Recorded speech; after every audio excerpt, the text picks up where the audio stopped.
Hey, bonjour tout le monde! Hey, troisième épisode. C'est drôle parce que je me sens comme un petit peu fébrile, excité, nerveux, je sais pas. Je suis content de vous recevoir aujourd'hui. On va le prendre comme un compliment, ça. Ah oui? On le rend oui. nerveux. Ouais. Catherine, Dominique. Michael? Oui, c'est ça. Ben, bienvenue.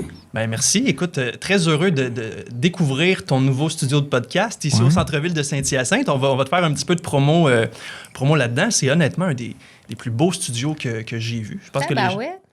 Hey, c'est bon. Même c'est- pas Parce que lui, payé, c'est hein? pas son premier podcast. Là. Monsieur Non. est une vedette internationale. Là. Il en a fait. Fait que qui dit ça, c'est pas rien. Là. On est sur le bord de switcher. Je pense que ça serait l'autre du podcast parfait. J'avais pas Ouais. prévu ça. Non, mais la majorité des podcasts que je fais, je veux dire, les gens sont chez eux, je suis chez nous. Fait que en fait, c'est la première fois que je viens dans un studio officiellement pour ça, qui est aménagé pour ça. Ah ouais, hein? J'ai jamais ça. Là. Moi, habituellement, c'est le petit micro poche de mon MacBook Pro, tu sais. OK. Fait que là, je suis content que pour une fois, il y a une qualité de son réelle derrière. Avec tout le setup de caméra. Fait que ouais, c'est la première fois vraiment que tu t'en vas dans un studio. Puis toi, Catherine, c'est la première fois que tu fais un podcast en studio demain? C'est mon premier podcast ever. C'est mon premier podcast donc en studio. Fait que moi, après ça, la barre va être comme là dans le sens. Ah après ouais, ça, hein? tous les autres qui vont suivre, parce que j'imagine qu'il va y en avoir beaucoup d'autres, ça va être ça la référence. OK.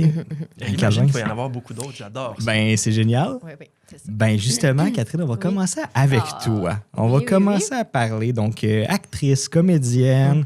Puis, ben, on se connaît pas beaucoup. On s'est croisés C'est un vrai. petit peu sur le set de Halloween Stocks, Ouais.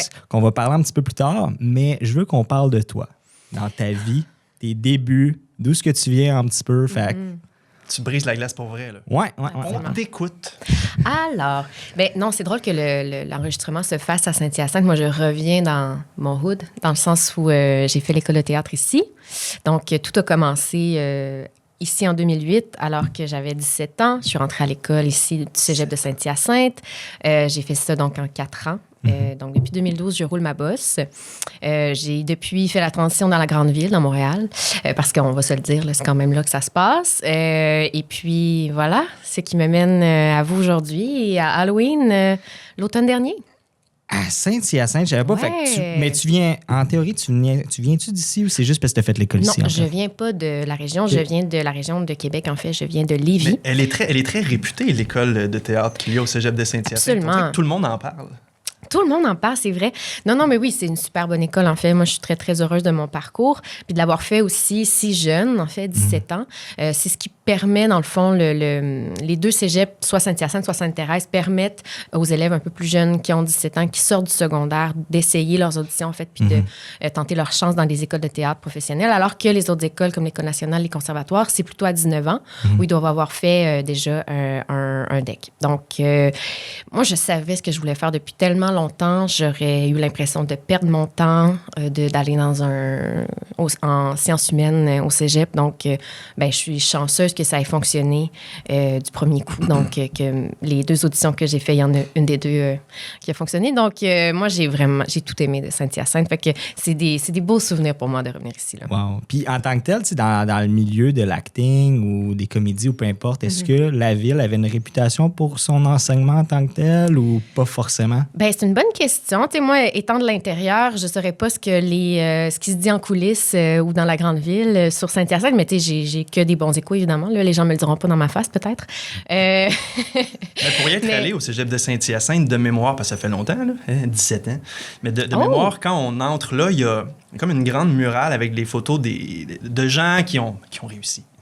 Qui sont devenus connus, disons, là, qui vivent de ça, comme l'espèce de celebrity wall, là, si tu veux, puis ils sont très fiers, le cégep de Saint-Hyacinthe, de dire on a beaucoup de ressortissants qui ont réussi, puis tu vas regarder ce panneau-là, puis c'est beaucoup de visages que tu as pu voir à la télé ou au cinéma, donc ils doivent faire quelque chose de bien à ce cégep-là avec cette formation. Comme un petit Hall of Fame là, à l'entrée. Mais c'est vrai, honnêtement, Ouais. c'est drôle parce que, tu sais, venant de Saint-Hyacinthe, le cégep, quand je suis rentré, il y a tellement de choses qui se passent effectivement là-bas. Puis si t'es pas dedans, pas que tu le sais pas, mais tu t'en rends pas compte, probablement. C'est un beau petit micro. C'est vrai. Ce cégep-là. Je sais pas si tu comprends ce que je veux dire. Je comprends absolument. Nous, on se mêlait presque pas aux autres élèves. Le fait que moi, je suis rentrée, comme je vous le disais, plus jeune au cégep, ça faisait en sorte que j'avais des cours de philo, j'avais des cours d'éducation physique avec comme les autres gens du cégep. Sinon, je les croisais jamais. Je me suis pas créé de lien nécessairement avec des gens qui étaient dans d'autres programmes. Le programme de théâtre puis l'école de théâtre, c'est vraiment un microcosme microcosme à l'intérieur même du cégep. On se mélange très peu. Puis, tu sais, on parlait d'école, puis j'ai l'impression que peu importe l'école que tu fais, que tu n'aies pas d'école, c'est un peu ce que toi, t'en fais. Parce que tu pourrais passer ces 4 années-là à faire la fête, à passer à travers tes cours sans vraiment t'y attarder. Mais je pense que comme n'importe où, si tu prends ça au sérieux, si tu es là pour les bonnes raisons, puis que tu crées des liens avec les autres, soit ça peut être des professeurs ou ça peut être avec les autres élèves qui sont dans ta cohorte, en fait. Mais je pense que ça, c'est des choses qui vont durer dans le temps. Puis c'est un peu toi qui fais ta formation, si on veut. C'est comment toi, comment tu l'apprends. Fait que, puis je suis vraiment très, très chanceuse. Puis, as-tu eu un parcours, as-tu fait la fête comme dans les films américains d'université? Alors, ben oui, c'est sûr. L'école, pas le suggère, là, mais porte à ça, hein, parce qu'il y a beaucoup de résidences autour. C'est un microcosme en ce sens que... Je la riais comme... Ouais. Ça me fait un peu penser à l'université à Québec. Là. Les gens vont vivre autour le temps de leurs études.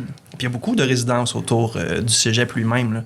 C'est juste quand moi, parce que j'y suis allé aussi, là, je prenais l'autobus pour y aller. C'était une bonne marche de l'arrêt d'autobus jusqu'au cégep, puis tu traversais ces résidences-là avant de te rendre. Puis je me disais, ça doit être assez cool de vivre ici le temps de tes études, mais le risque associé à ça, c'est que c'est ça. Ta résidence devient un dortoir parce que tu es tout le temps au bord avec les autres viveux de résidence. C'est comme il faut que ça vienne avec, on dirait. Il faut que tu l'aies vécu au moins une fois dans ta vie, j'imagine. Mais je pense aussi que l'avantage, par exemple, d'aller dans une école qui est un peu à l'extérieur de la ville, puis dans une campagne qui est Saint-Hyacinthe, je veux pas dire que Saint-Hyacinthe c'est une campagne, mais c'est une ville. Non, tu peux le dire. On a l'expo agricole à Saint-Hyacinthe. C'est fertile sur le territoire agricole, on va dire. Ça fait comme en sorte aussi qu'on se sent dans une bulle ici, tu sais, dans le sens où on n'a pas... Nos parties, ça se passe pas dans des bars sélects,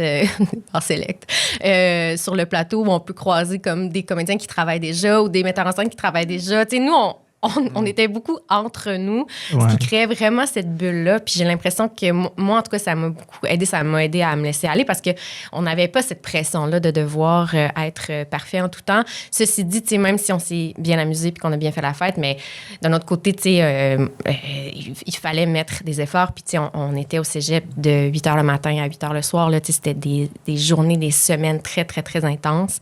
Mais beaucoup de plaisir, par exemple. Ah oui, hein? Ouais. C'est ce que j'ai toujours pensé, c'est que le programme d'art dramatique du cégep, en particulier, était vraiment très, très chargé, construit. Tu as dit en partant que c'était 4 ans. Ouais. Parce qu'ayant étudié là, en cinéma, à un certain point, on avait des projets où c'était fortement conseillé, c'était pas obligatoire, mais c'était conseillé, tant qu'à faire des courts-métrages pour vous entraîner et aller chercher les gens en théâtre. On n'en voyait jamais se promener dans l'école. Il fallait vraiment aller dans votre bout de cette école-là. L'LJ. Dans le bout, la petite section. Là.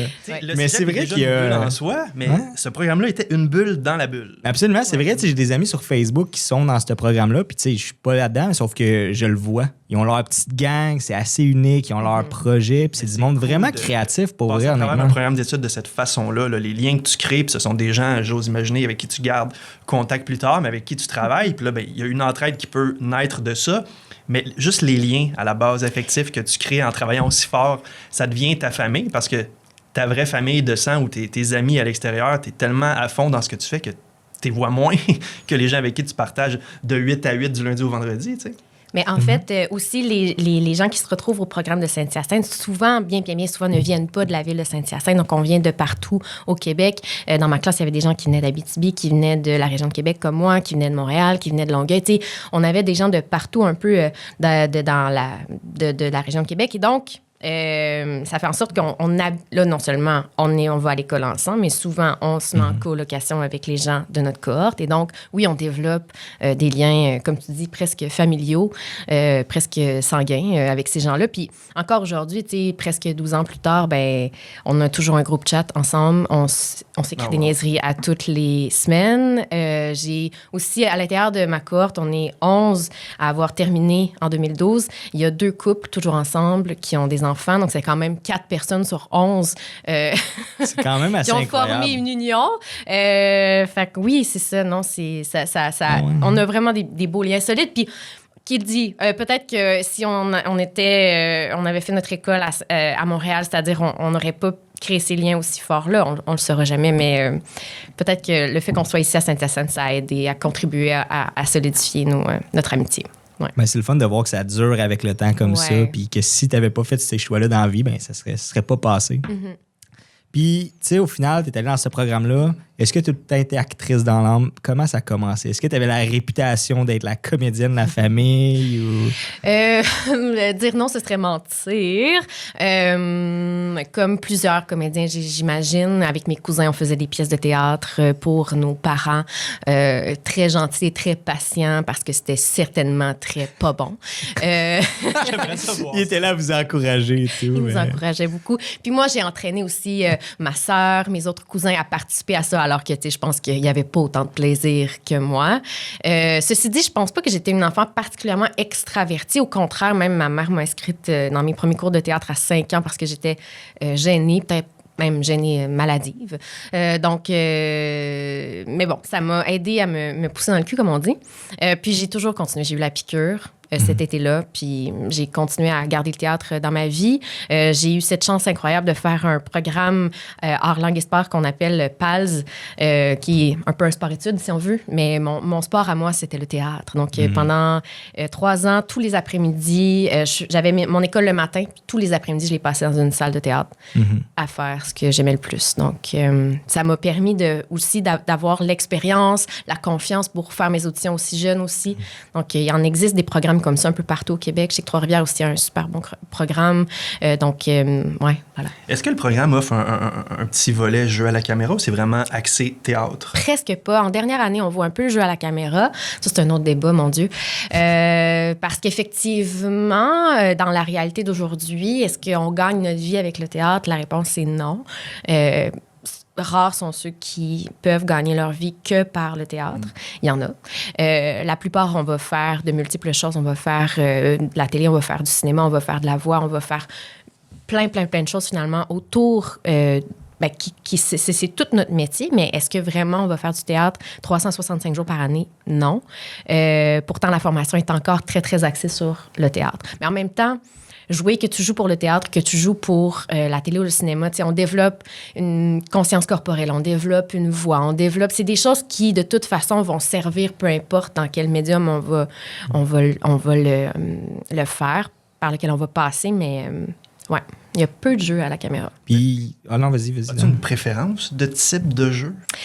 Moi, j'aime tout. Pas difficile. Tu peux la caster dans de type de jeu, mais toi, tu veux dire théâtre ou cinéma? C'est que c'est deux façons de jouer quand même différentes. Le théâtre, si tu veux jouer pour les gens qui sont dans la dernière rangée, il faut que ta voix porte. Tu cries presque sans que ça donne l'impression que tu cries. C'est des gestes qui sont grands. Tandis qu'à la caméra, si t'es cadré comme ça puis que ça doit être subtil... Non, c'est fou. En fait, le charisme de quelqu'un qui est au théâtre, là, tu sais, pour... Il y a des acteurs, mais magnifiques sur scène, là, qui sont tellement charismatiques. Puis il y a comme une magie qui... En faisant 2-3, on va essayer que ce podcast-là se rende à eux, puis ils vont peut-être voir. Non. Je me mets pas les pieds là-dedans. Rémi Girard, tabarouette. Mais ce que je veux dire, c'est que ça se transmet pas nécessairement de la scène à l'écran. Puis au contraire, il y a des gens qui sont magnifiques à l'écran, qui sont, tu sais, notre œil va sur eux, la caméra les aime, etc. Puis qui sur scène, c'est moins là, tu sais. Puis c'est formidable ceux qui sont capables d'aller dans tout. Mais je pense qu'il y a... Moi, j'aime ça travailler ces deux médiums-là, la caméra, la scène. Puis j'ai l'impression que quand je fais beaucoup de caméra, je m'ennuie beaucoup de la scène, puis l'inverse est vrai. Donc, j'ai l'impression que ça nourrit... on a beau aimer ce qu'on fait, mais si on mange la même soupe trop souvent, ça finit par plus rien goûter. On aime alterner. Absolument. Puis je trouve aussi que les leçons que je vais avoir à jouer beaucoup au théâtre, je vais les mettre dans mon jeu à la caméra aussi. Puis anyway, tu développes une confiance qui va se transmettre partout. Tu sais. Puis, tu sais, tu as dit quelque chose que j'ai trouvé intéressant. C'est, on dirait qu'on a une idée préconçue. Exemple, qu'on est dans le milieu du théâtre ou d'être acteur, c'est forcément quelqu'un qui est extraverti. Mais au contraire, je trouve que, exemple, moi, personnellement, aussi, je suis quelqu'un qui est gêné. Je suis pas timide, mais je suis gêné. Puis quand on dirait qu'on joue un personnage, on dirait qu'on se laisse aller.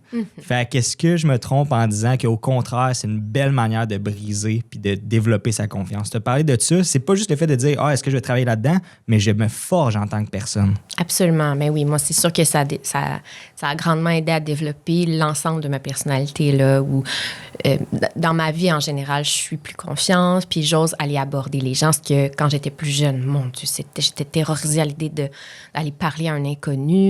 Donc oui, définitivement. Puis j'en connais plein autour de moi, là, comme tu dis, qui ne sont pas nécessairement ceux qui vont prendre toute la lumière dans une fête ou un souper. Ou au contraire, même moi, j'aime donner le bâton de la parole là, quand je suis dans un groupe. J'aime pas être le centre de l'attention. Peut-être que c'est parce que dans mon métier, j'en ai beaucoup. Fait que je ressens pas le besoin là, d'être le centre de l'attention tout le temps. Là, non. Puis quand tu joues un personnage, c'est là que t'es comme parfait. Je joue un rôle, c'est correct que je sois le centre de l'attention en fonction de mon personnage. C'est pas toi directement. C'est vrai qu'on peut se cacher sous le costume, sous la psychologie du personnage, mais veux pas, il y a quelque chose de tellement vulnérabilisant de jouer un rôle parce qu'il y a beaucoup de nous-mêmes. C'est cette... il y a beaucoup de nous là-dedans. Puis quand on critique le jeu de quelqu'un, on critique un peu de sa personne. Fait que c'est un métier aussi, on a quand même forgé notre ego, puis c'est-à-dire à mettre notre ego de côté, c'est-à-dire à se forger, pas une grosse carapace, mais à être capable de dire, OK, ça, je le prends pas personnel, ce commentaire-là, ou tu sais, être capable de faire la part des choses, en fait, entre ce qui appartient à l'actrice. Le travail d'une vie, apprendre à je faire trouve ça, que devenir zen avec ça. C'est une belle façon saine de se cacher, entre guillemets. Je veux dire, c'est une manière d'explorer des attitudes, des comportements ou de... C'est vraiment le fun. C'est intéressant. Il y a des écoles, des fois, qui vont donner en très bas âge des cours pas avancés, là, des cours de débutants aux jeunes en théâtre. Puis c'est pas nécessairement pour les amener à vouloir devenir acteur ou actrice, mais c'est juste pour développer peut-être cette...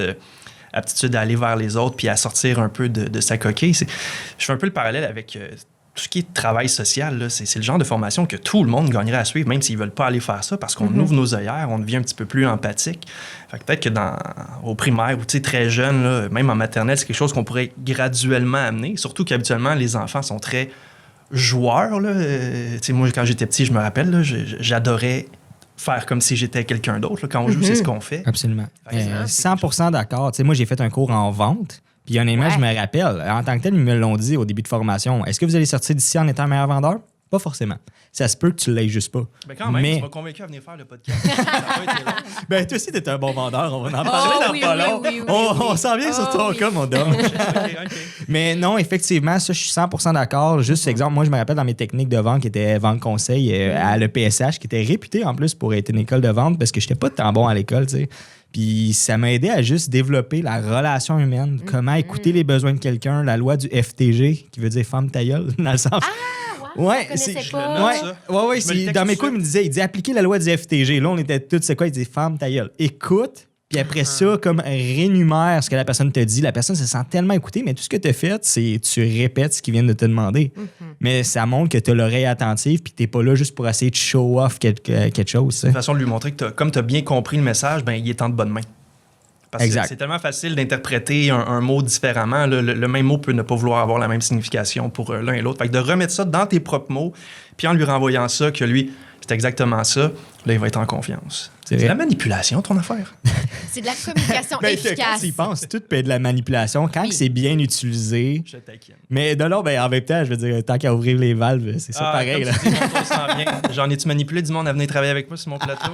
Non, mais tu les fais dans le sens du pas, tu leur montres les avantages qu'ils ont. Mais je veux dire, la vente, c'est exactement ça. Pourquoi qu'on achète des trucs? Parce qu'il y a quelqu'un à quelque part qui nous a convaincus de le faire. C'est ce que tu vends, tu le fais de façon authentique. Là.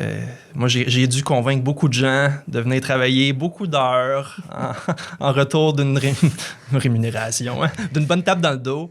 Mais je pense que quand tu invites des gens à venir sur un projet, puis tu le fais avec passion, puis ça part d'une bonne place, ben les gens vont être contents, je pense, d'embarquer là-dedans, puis de prendre part à quelque chose comme ça qui, au final, va être beau et chaleureux pour ça. Ben, quand tu le sais, honnêtement, que la vie est un peu conçue comme ça, de se faire convaincre puis de convaincre les autres alentour de toi, il y a une manière saine de le faire. T'sais. Ce qui n'est pas correct, c'est quand il y a des gens ou à certains pouvoirs qui l'utilisent à mauvais escient. On ne rentre pas dans la politique ou peu importe, mais on comprend un peu l'idée. Il y a des gens qui prennent, mais quand vient le temps de donner, je suis occupé, excuse-moi, je ne pourrais pas être là. Ah, ouais. Il y a une Dans ce altérité cas-là, aussi. il y a une manière d'être convaincant, c'est être profiteur, je pense. Puis, Absolument. Ouais. Quand c'est assumé de la bonne manière puis qu'on le sait de chaque bord, puis bref, on va s'en aller vers Dom là-dessus, hein? Ben justement, parce que là, on va parler du projet de Halloween Stars auquel les deux vous êtes... mais on va retourner sur ton background à toi, Dom. On a eu l'occasion, nous, de se connaître à l'époque. Je fais un petit shoot-out à Christopher, d'ailleurs, qui avait sa compagnie de production. J'espère qu'il nous écoute. Là. Il va oui, sentir un Christopher petit melon. Humanize Filade. Fait que je te fais un petit shoot-out sur... Ça, c'est 2 de ces 71 compagnies. Ouais, exact. On sait pas. Il y a sûrement plein de projets en ce moment. Mais bref, effectivement, on avait eu l'occasion de travailler ensemble parce que, ben c'est ça. Parle-moi de ton parcours, d'où est-ce que ça a commencé, ton amour pour la caméra. Ben, pour la caméra, ça a commencé pour le cinéma. Moi, c'est parce que j'ai toujours eu de la misère à synthétiser. Là. J'aime raconter des histoires, j'aime le faire en film, mais j'aime raconter mes propres histoires. Ben c'est le temps, là. Mais quand je le fais pour vrai, moi, je pars de beaucoup trop tôt. Là. Si tu me demandes ce que j'ai mangé hier, je vais être capable de partir de ma naissance. Allez, vas-y. Once upon a time. Jurassic Park. J'aime bien ça commencer mon histoire là. J'avais 6 ans, j'ai vu ce film-là au cinéma. C'est la première fois que je voyais un spectacle grandiose sur grand écran. J'étais allé voir ça avec mon père. Je me souviens même que la fameuse scène du dilophosaure, là, celui qui a comme l'espèce de crête autour du cou, là, j'ai eu un petit peu peur et j'ai pris la main du paternel. Mais ça a été un beau moment de complicité avec lui. Puis quand je suis sorti de là, c'était pas le premier film que je voyais, mais c'était la première fois que j'avais ce sentiment d'émerveillement. Tu sais, je suis sorti là avec des grands yeux. Mon Dieu, qu'est-ce que je viens de voir? Qu'est-ce que j'ai ressenti? Le spectacle intérieur puis visuel, auditif t'a marqué. Ouais, j'ai passé 2 VHS. Parce que la première, je l'ai tellement écoutée qu'elle était rendue brûlée. Fait qu'il a fallu qu'on en T'es un achète intense, une toi, autre. dans le fond. Là. Dans tout ce que je fais. Je sais pas ça prend combien de fois pour brûler une Beaucoup. cassette, mais ça doit être beaucoup, effectivement. Il y avait sûrement des scènes que j'aimais tellement que je rembobinais toujours celle-là. Fait que ça devait être un petit peu plus là que ça jouait. Mais tout ça pour dire qu'en grandissant, j'ai fini par comprendre qu'au-delà de l'image, il se passe quelque chose derrière. J'aimais tellement ce film-là que tout ce que je recevais à ma fête puis à Noël, c'était des jouets, des livres en lien avec ça. Puis il y avait des livres making-of, tu sais. Puis là, je voyais ça, des grosses caméras avec des grosses grues. Qu'est-ce que c'est ça? T'étais fasciné par Ouais. ça. Mais dans ma famille, il y a personne qui est allé en cinéma, en production. Fait que, tu sais, il a fallu que... J'avais beau poser des questions à mes parents. Ben, c'est une caméra, mais ça fait quoi? Ben, ça filme. Tu sais. C'est pas là que j'allais chercher mes réponses. Fait qu'il a fallu que j'en ai une première, puis que j'expérimente, puis que je m'amuse avec ça. J'ai toujours eu l'appel de ça. Mais au-delà, je pense, de faire du cinéma, c'est vraiment de raconter des histoires. Moi, j'étais un petit créatif quand j'étais petit. J'étais un peu solitaire, puis je pense que je le suis encore aujourd'hui. Les jeunes jouaient dehors en sport, puis je faisais des bandes dessinées où j'écrivais des romans. Là. On s'entend, ça devait pas voler bien haut. Là. Je me souviens, petite anecdote, là, parce que celle-là, je l'aime vraiment beaucoup. J'étais en 6e année du primaire, puis vous vous rappelez à cette époque-là, le même prof enseigne à peu près toutes les matières. Là. Fait que Gilles, qui était en 6e année, mon premier prof masculin, c'était la première fois que j'avais un rapport avec un prof où on s'entendait vraiment bien. Je sais pas si c'est parce que c'était un homme, mais il a vraiment su capter mon intérêt tout au long de l'année. Puis à un moment donné, il nous arrive un lundi matin, tu sais, c'est le cours de français. Puis là, il est assis sur son bureau, là, il se relève les manches, là, puis il nous dit, là, les jeunes, là, cette année, vous allez écrire un roman. Là, on se regarde, là, on a 10-11 ans. Ah, voyons, Gilles, tabarnak, on est des enfants, on va pas écrire un roman. Qu'est-ce que tu racontes, là? Combien de pages? Ben, tu sais, lui, c'est ça, là, dans sa tête, on allait écrire un 6, 8 pages. Ça allait se passer, je pense, sur, mettons, 2 cours de français par semaine sur une période de 2-3 semaines, tu sais. Puis là, il nous vendait ça en nous disant, on va aller au local d'informatique faire ça, là. Le local informatique, hein, les anciens gros Macintosh, clic, clic, clic. Mais n'importe quoi pour sortir de la classe. Je l'ai pris au mot, le beau Gilles. J'ai écrit, écoute, c'est pas des jokes, là. Mise en contexte, moi, j'ai 2 parents qui se sont séparés très jeunes, puis j'allais une fin de semaine sur 2 chez mon père, puis mon père avait son propre commerce. Fait que le samedi, je me réveillais, puis il était au travail, t'sais. Fait que j'étais un peu laissé à moi-même. Il m'avait aménagé un beau bureau dans le sous-sol, puis c'était ce week-end-là, je pense qu'il était entre les 2 semaines où on devait remettre ce roman-là, tu sais. Je me suis enfermé là pendant ce week-end-là. J'ai remis à Gilles, c'est pas des blagues, 82 pages écrites à simple interligne. J'avais fait un cover, j'avais dessiné mes personnages. Fait qu'à chaque 10 pages, je mettais un dessin pour illustrer ce qui se passait. J'ai pris ça au sérieux. Il l'a probablement jamais lu. En tout cas, il a dû s'arrêter après 4 pages. Mon premier 100% à vie à l'école primaire. T'as dû l'impressionner, pour vrai. Ben, écoute, c'était très violent. Petit gars qui fait sur Men in Black, puis ces affaires-là. OK, c'est ça que t'as pas dit, là. C'était très descriptif. Okay. Mais c'est que lui, quand il a vu ça, bravo, mon grand, on va l'imprimer, puis on va mettre une photocopie à la bibliothèque. OK. Go for it, Gilles. Mais ça, le fait que mon travail ait été comme mis à la disposition d'autres, ça a tellement eu une valeur. Puis je me suis dit, oh, OK, si lui, que j'admire beaucoup, qui est le premier prof qui me fait prendre conscience que j'ai un potentiel quelconque, parce que j'étais un élève difficile. Les années avant, là, mon plaisir dans la vie, c'était de torturer mes profs, mes enseignantes. Elles étaient très autoritaires, mais pas polies, tu sais. Puis quand moi, j'avais 9-10 ans, là, tu répondais? ça passait pas bien. Puis je sais pas si je me trompe, mais t'es une personne qui... Tu vas poser des questions quand t'en as besoin, puis je veux dire... Ben, j'aime comprendre, j'aime savoir c'est sûr, ce qui se passe. c'est ce que je veux dire. Mais j'ai besoin qu'on m'intéresse à un moment donné. J'ai besoin là, qu'on vienne capter mon attention pour que je me donne dans la création d'un projet XY. Avec le temps, j'ai appris à moi à partir mes propres projets, mais tu sais, quand on est à l'école, travaille là-dessus. Il faut que je trouve une façon que ça soit le fun, puis souvent, ça sera pas nécessairement le projet lui-même, mais la façon dont il est présenté. Puis shout-out à Gilles pour ça. Je pense pas qu'il écoute. J'aimerais bien ça que Gilles écoute ça. Hein? Ça va lui donner avec une tape dans le dos. Pas vu le bonhomme depuis quoi, 25-30 ans? Imagine, il t'écrit après. Hey, j'ai vu ton podcast. Hein? On lance ça. Oui. Mais, Gilles. Shout-out à lui. Parce que c'est la première fois que je me suis lancé dans quelque chose d'artistique, que j'ai créé quelque chose. Puis suite à ça, je tripais bien raide. Là. Je jouais un jeu vidéo, mettons, qui me parlait. Puis la ligne directrice, l'histoire de ce jeu-là, je prenais juste la base, puis je racontais ma propre histoire en BD, mettons. Fait que je volais des piles de feuilles d'ordinateur épaisses de même à ma mère. Je m'en allais dans ma chambre. Là, avec une règle, je faisais 9 cases de chaque côté. Puis en dedans de 3-4 jours, je me faisais une BD d'à peu près 30 pages recto-verso à 9 cases par page. On s'entend, c'était pas des dessins ultra élaborés, mais tabarnak, je m'amusais à raconter une histoire que je faisais lire à ma mère, puis... Bon, une mère doit toujours vouloir encourager son garçon. Là. À quel point c'est bon, je sais pas. Je pense que j'ai encore tout ça d'ailleurs. Fait que je pourrais ressortir ça. Mais, mais c'est intéressant. On a comme eu ton background. Tu as été émerveillé pour la première fois en regardant Jurassic Park. Puis tu as eu ton premier comme, travail d'écriture que tu as comme créé quelque chose. Là. Je veux dire, on a déjà un début d'un scénariste. J'étais petit que je savais... Je lisais le mot scénariste, puis j'étais pas sûr de comprendre exactement ce que ça voulait dire, mais je voulais aller vers ça. Ouais. Mais ça reste que c'est un... Ben, tu sais, au final, je pense qu'on commence à faire de quoi qu'on est sur notre X. On le sait pas ce qu'on fait au début. Là, on fait juste le vivre. C'est pas censé, c'est juste inné en nous. Là. C'est plus tard qu'on réalise la description de ce qu'on fait, je pense. Absolument. Là. Je sais pas à quel point je peux dire que j'ai passé proche de ne pas faire ce que je fais, mais je pense pas que je l'aurais esquivé. C'est que moi, j'ai étudié... Mon premier programme d'études, c'était au cégep de Saint-Hyacinthe, le programme en cinéma. Mais je me souviens, j'étais en secondaire 5. Puis on avait un orienteur. Puis l'orienteur, c'est comme l'antithèse de Gilles. Là. Lui, il avait comme pas de plaisir à travailler. Puis on dirait qu'il prenait pas le temps de discuter avec les élèves de qu'est-ce qui te plaît vraiment. Lui, il y avait juste les espèces de tests. Là, tu sais, t'avais comme 6 profils. Puis il se fiait juste à ça. Puis il va étudier là-dedans parce que selon ton test, t'es bon là-dedans. T'sais. Lui, le FTG, il l'a pas compris pantoute. Non, il aurait fallu. J'aurais dû avoir un T-shirt. Puis je me souviens, c'était ma séance avec lui, j'avais rempli le test, puis moi, je disais, moi, là, je veux aller en cinéma, je veux aller en art, je veux raconter des histoires, puis il me regardait, puis pas d'avenir là-dedans, tu réussiras pas. Non, selon ce que je vois, faut... Zéro pessimiste, le bonhomme. Non. Il m'a dit, toi, t'es bon en mathématiques, tu devrais aller en profil de gestion, puis ça m'a fait rire tantôt quand t'as dit, j'étais au cégep, puis j'aurais pu aller en sciences humaines, puis je voulais pas, je me serais tiré une balle. Ben non, Il m'a tellement fait peur que je me suis inscrit en sciences humaines, gestion. Puis là, tu sais, la fin de l'année scolaire secondaire 5 finie. T'es comme t'as pas suivi tes rêves au début, c'est pas correct. Non, mais attends. Non, mais vas-y. L'été passe, tu sais, puis je réalise pas que je m'en vais au cégep, mais je réalise surtout pas que je m'en vais pas en cinéma. Et là, première journée, puis là, je m'assois dans un cours de calcul, je sais pas quoi, là. Crise de panique. Ah, j'espère. J'ai fait un cours dans ce programme-là. Je suis sorti de mon cours, crise de panique, là, j'avais jamais vécu ça de ma vie, là. Il m'aurait fallu un sac de papier, là. J'avais rencontré quelqu'un dans le cours qui a vu ma détresse, qui m'a accompagné. Fait que là, ça m'a permis de juste vider mon sac, parler.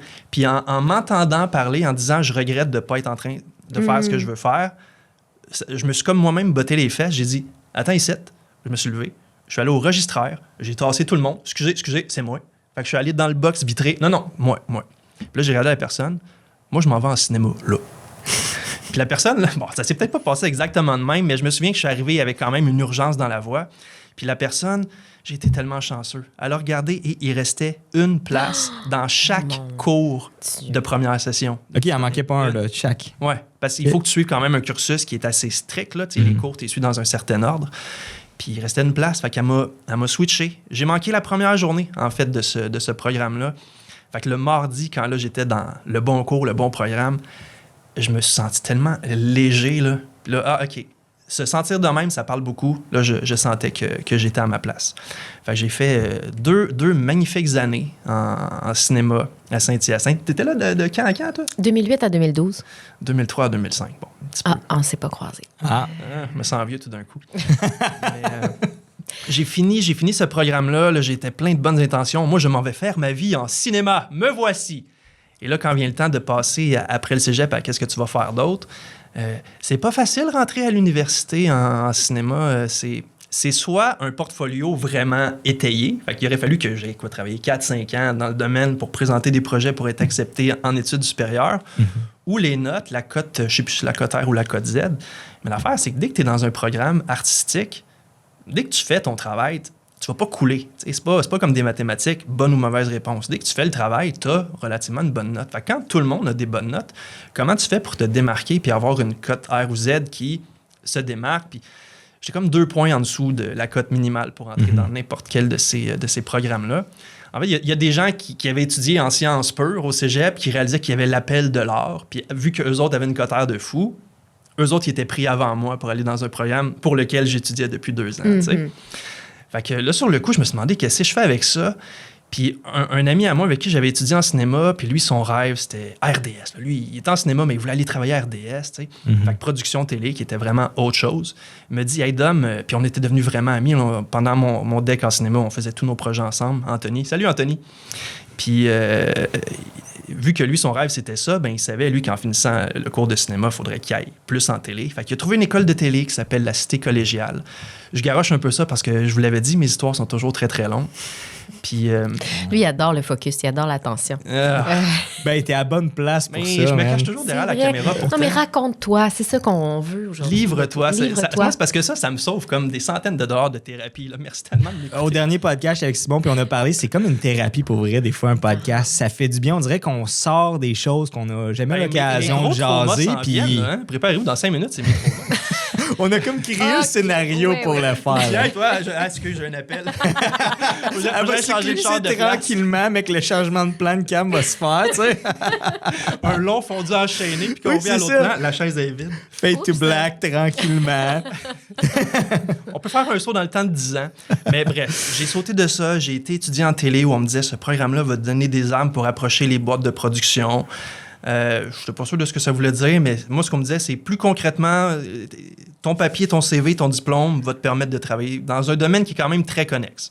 Fait que j'ai suivi ça. Là, je me suis exilé à Ottawa. En fait, je vivais au Québec. Là, la Cité collégiale est vraiment aux abords. Mais j'ai vécu un peu cette vie-là, style résidence, puis d'être vraiment dans un microcosme. Puis j'ai adoré ça. Puis notre gang de production télé, c'est un peu la même chose, tu sais. On se parle peut-être pas aussi souvent qu'une fois par semaine, mais il y a quand même un groupe Facebook quelque part où des fois on échange des nouvelles puis on se voit vieillir. C'est tellement beau. Un petit touch de temps en temps, tu sais ce qui se passe. Étonnamment, c'est des domaines, je sais pas pour toi, là, mais toi, tu disais vous étiez 11 finissants. Il n'y a pas tant de monde qui, avec les nouvelles réalités, continue là-dedans. T'sais, l'amitié est là, c'est pour ça que le groupe continue d'exister, mais peu de gens s'accrochent et demeurent là-dedans. Là. Moi, je pense que je suis un peu une anomalie dans le groupe à 37 ans, décider de produire et financer des courts-métrages. Tu veux dire dans le domaine ou... Dans cette gang-là. Dans ta cohorte, c'est pas tout le monde qui a persévéré, mettons. Ben, ils ont essayé pendant des années, puis à un moment donné, ils avaient trouvé une belle place dans une station de télé avec des avantages sociaux, puis ils pensent qu'ils sont casés pour la vie, puis finalement, on voit ce qui arrive, tu sais, Radio-Can, TVA, il y a plein de couples partout. Fait qu'ils se disent, là, ça devient tellement insécure, on veut une vie de famille, on a des enfants, fait qu'ils changent de domaine pour aller dans quelque chose qui est un petit peu plus... il y en a qui cherchent cette sécurité-là aussi, là. C'est pas tout le monde qui veut, après ça, partir des projets ou devenir entrepreneur dans le domaine non plus, là. Moi-même, je l'ai fait. J'ai quitté le domaine à un certain point parce que c'était trop instable. Là.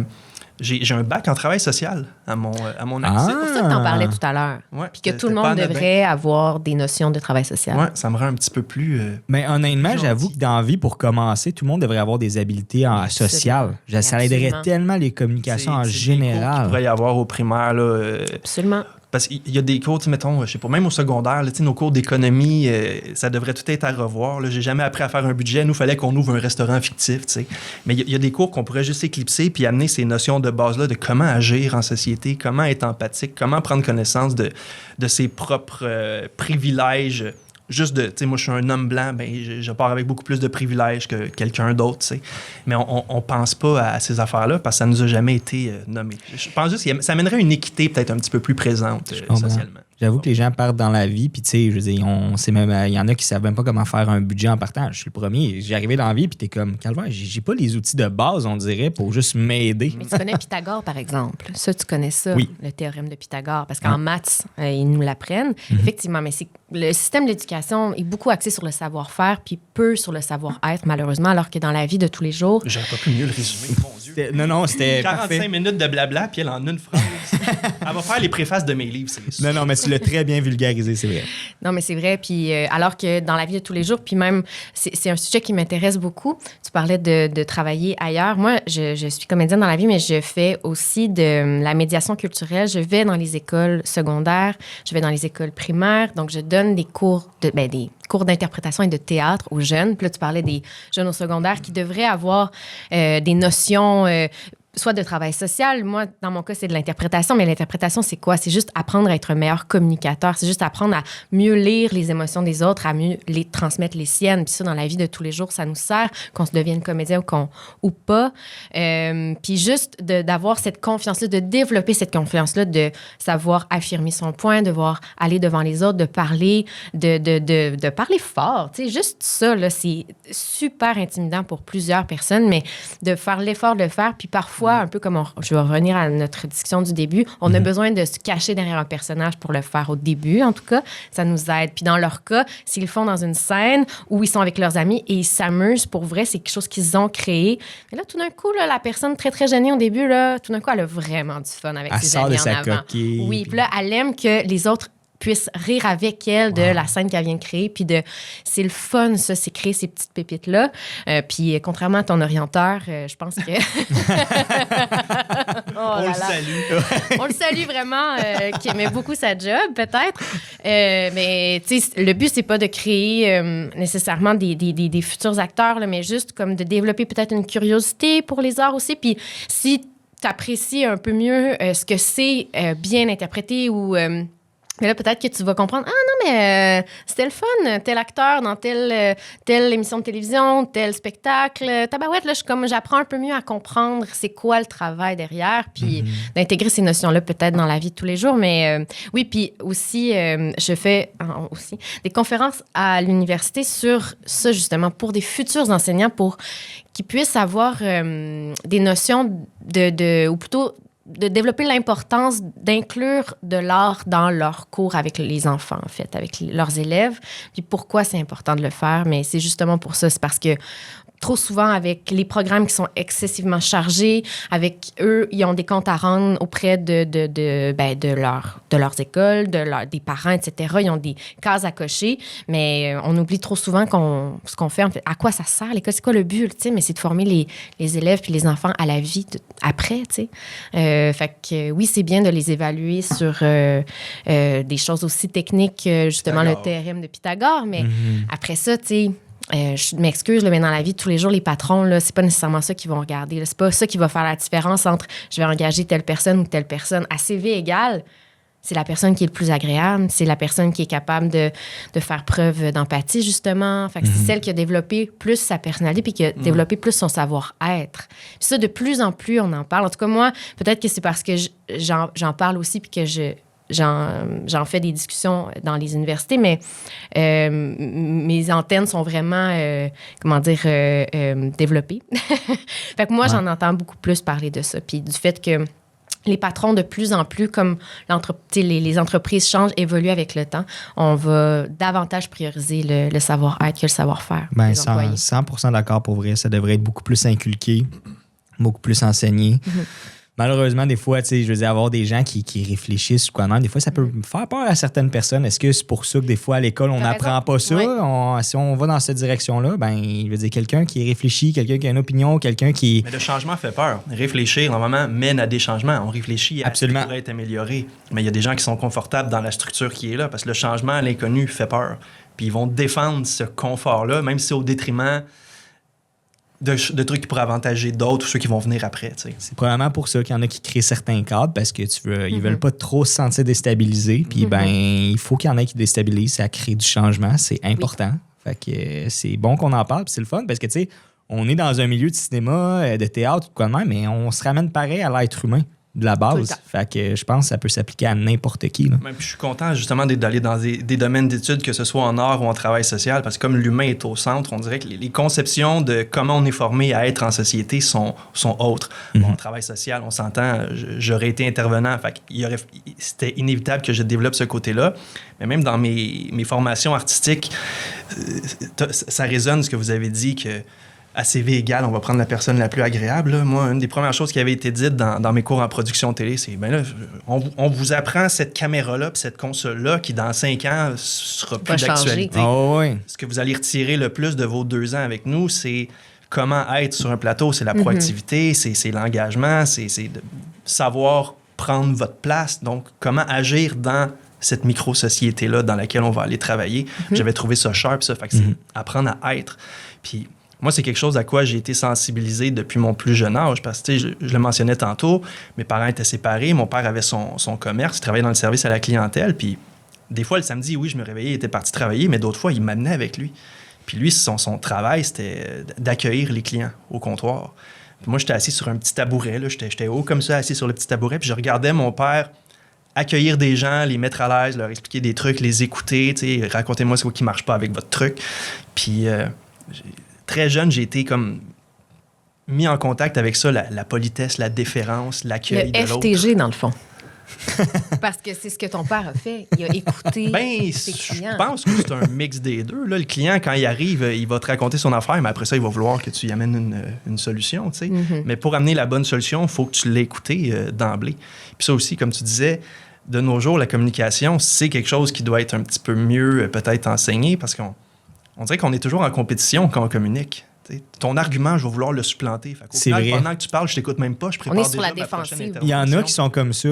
Ça se ressent à un moment donné, mais absolument. L'écoute active, c'est un art en soi. J'ai suivi, moi, dans mes études en cinéma, il fallait qu'on prenne des cours autres, là, d'autres disciplines. Puis il y avait un cours sur la communication, les discussions difficiles, il me semble. C'était carrément le nom du cours.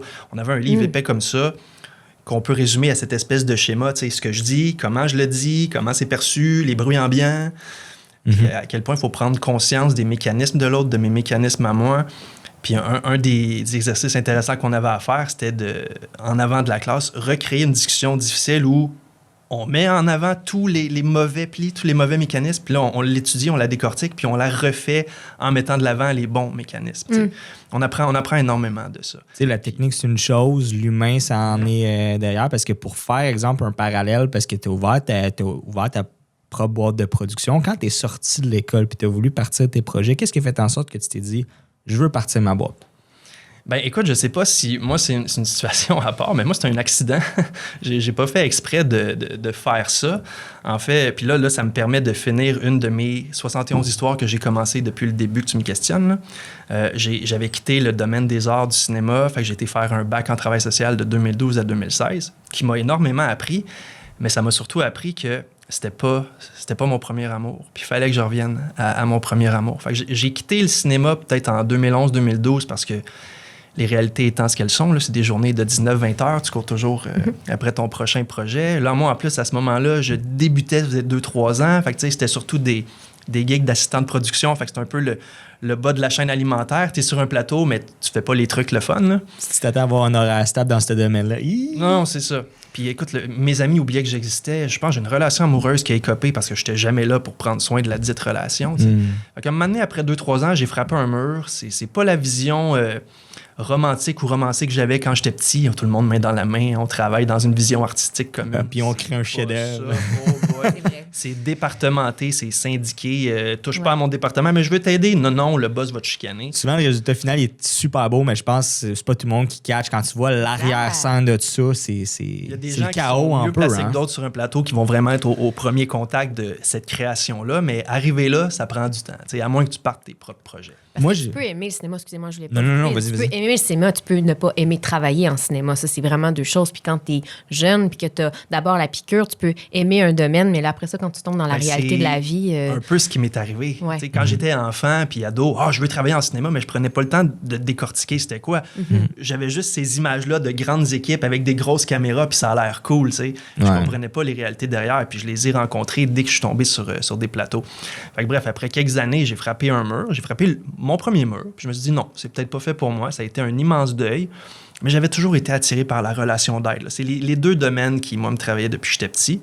Fait que je suis allé travailleur social, mais en faisant ce bac-là, je l'ai fait en 4 ans. Puis l'été, entre mes 2 dernières années, j'ai fait l'erreur d'acheter ma première caméra vidéo. Mais c'était dans une optique d'en faire un hobby, là, tu sais.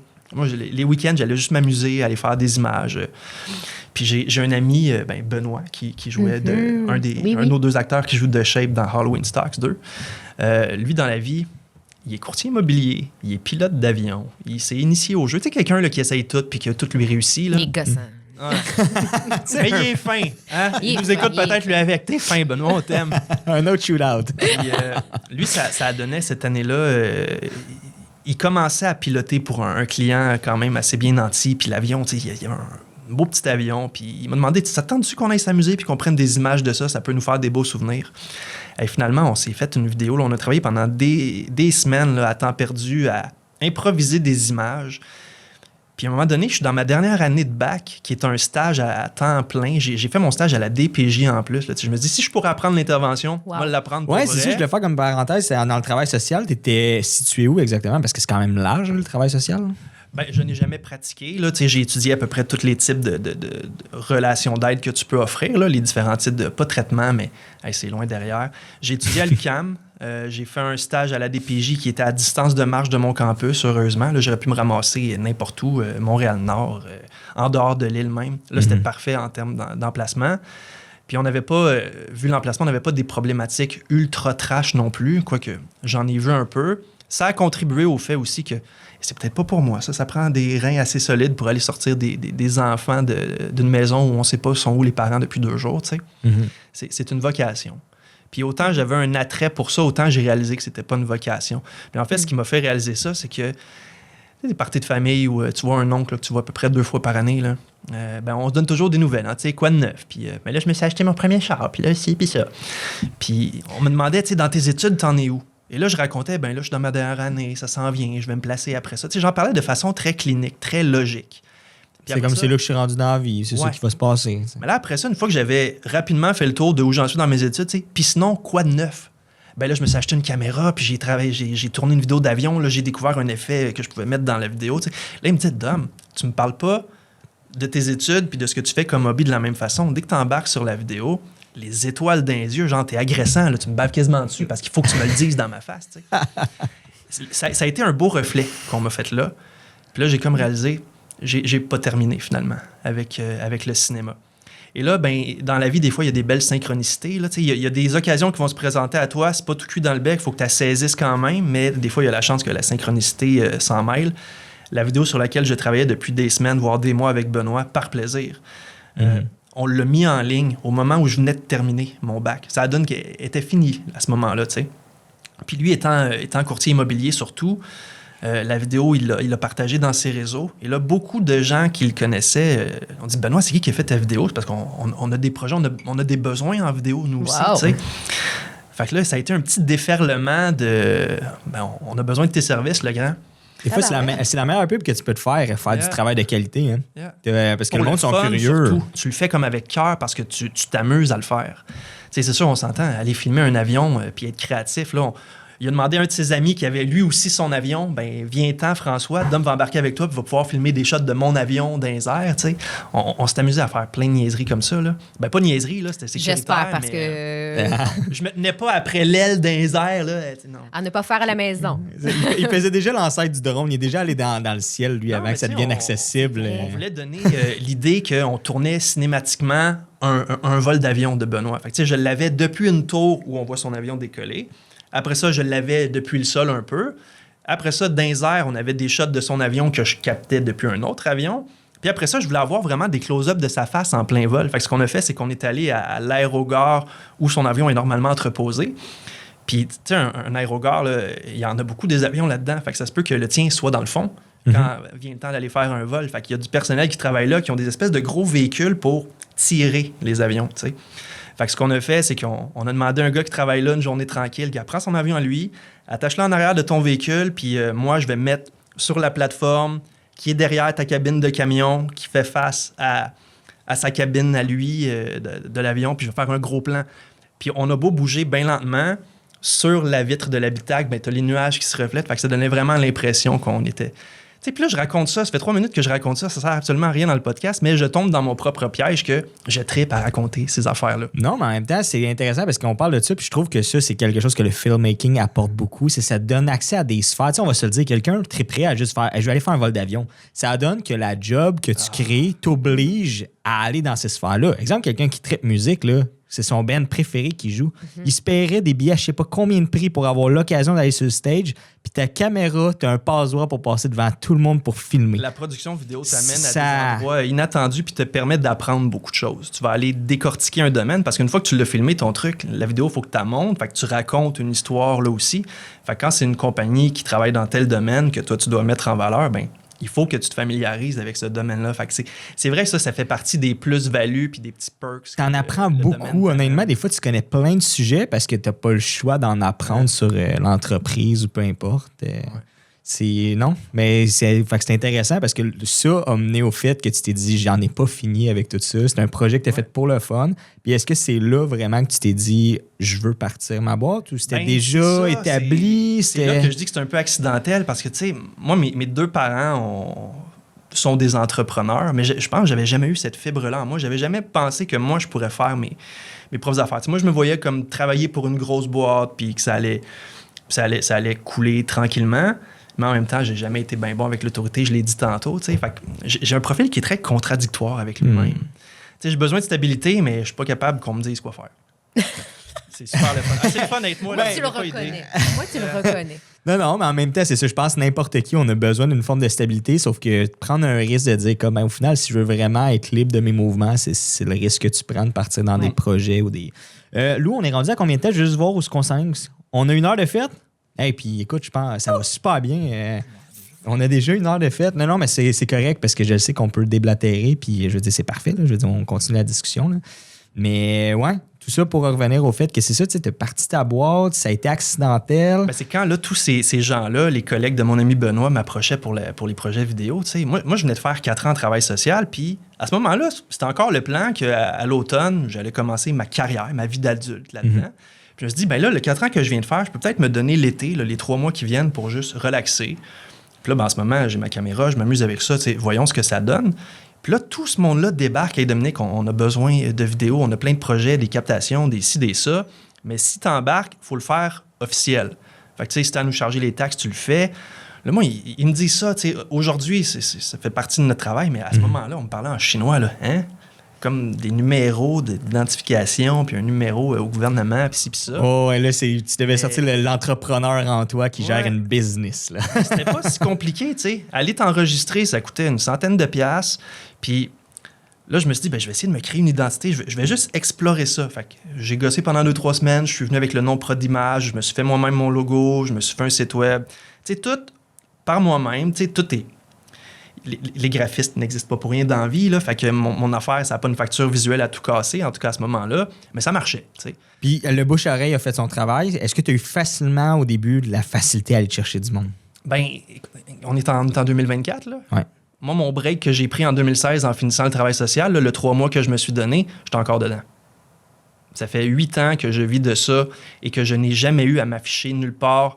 T'sais, après la pandémie, ça a ralenti un peu, mais j'ai jamais vraiment eu des périodes creuses où je dois approcher des potentiels clients. Le bouche-oreille a toujours fait son travail, puis dans des domaines variés. T'sais, une vidéo est vue qui va attirer l'œil de quelqu'un dans un autre domaine peut-être qui va venir me chercher. Puis ça amène une chronologie organique. Je me ramasse pas avec 12 projets en même temps. Un projet mène à un autre, qui mène à un autre, qui mène à 2 autres. Ah oui.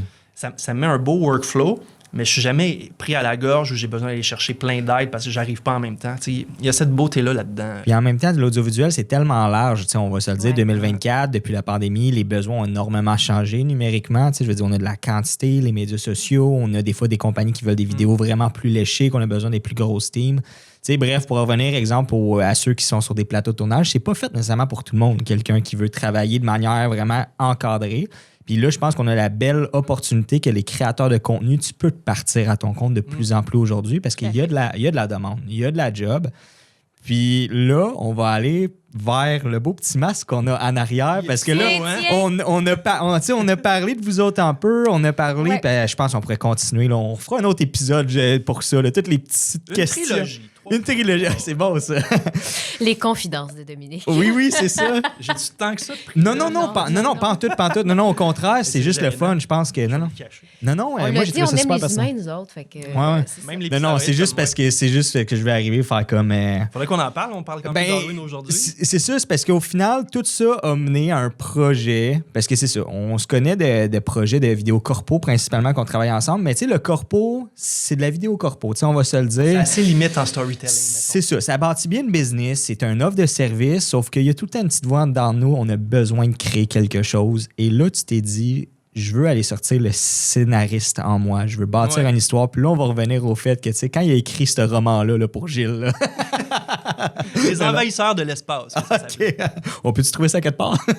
Il est chez nous. C'est sûr qu'il est chez eux. Je sais pas à quel point ça respecte la science, là, mais il n'est pas encadré et accessible. Là. Il est dans une boîte quelque part. Ouais, c'est ça. Je peux vous le prêter. Ah, parfait. J'en prends note, c'est sûr, je regarde ça. On va te l'amener pour vrai. Parfait. Part Je two. veux un review. OK, je vais faire un story là-dessus. Je vais montrer Dom, il me l'a amené, là, ce livre-là. Là.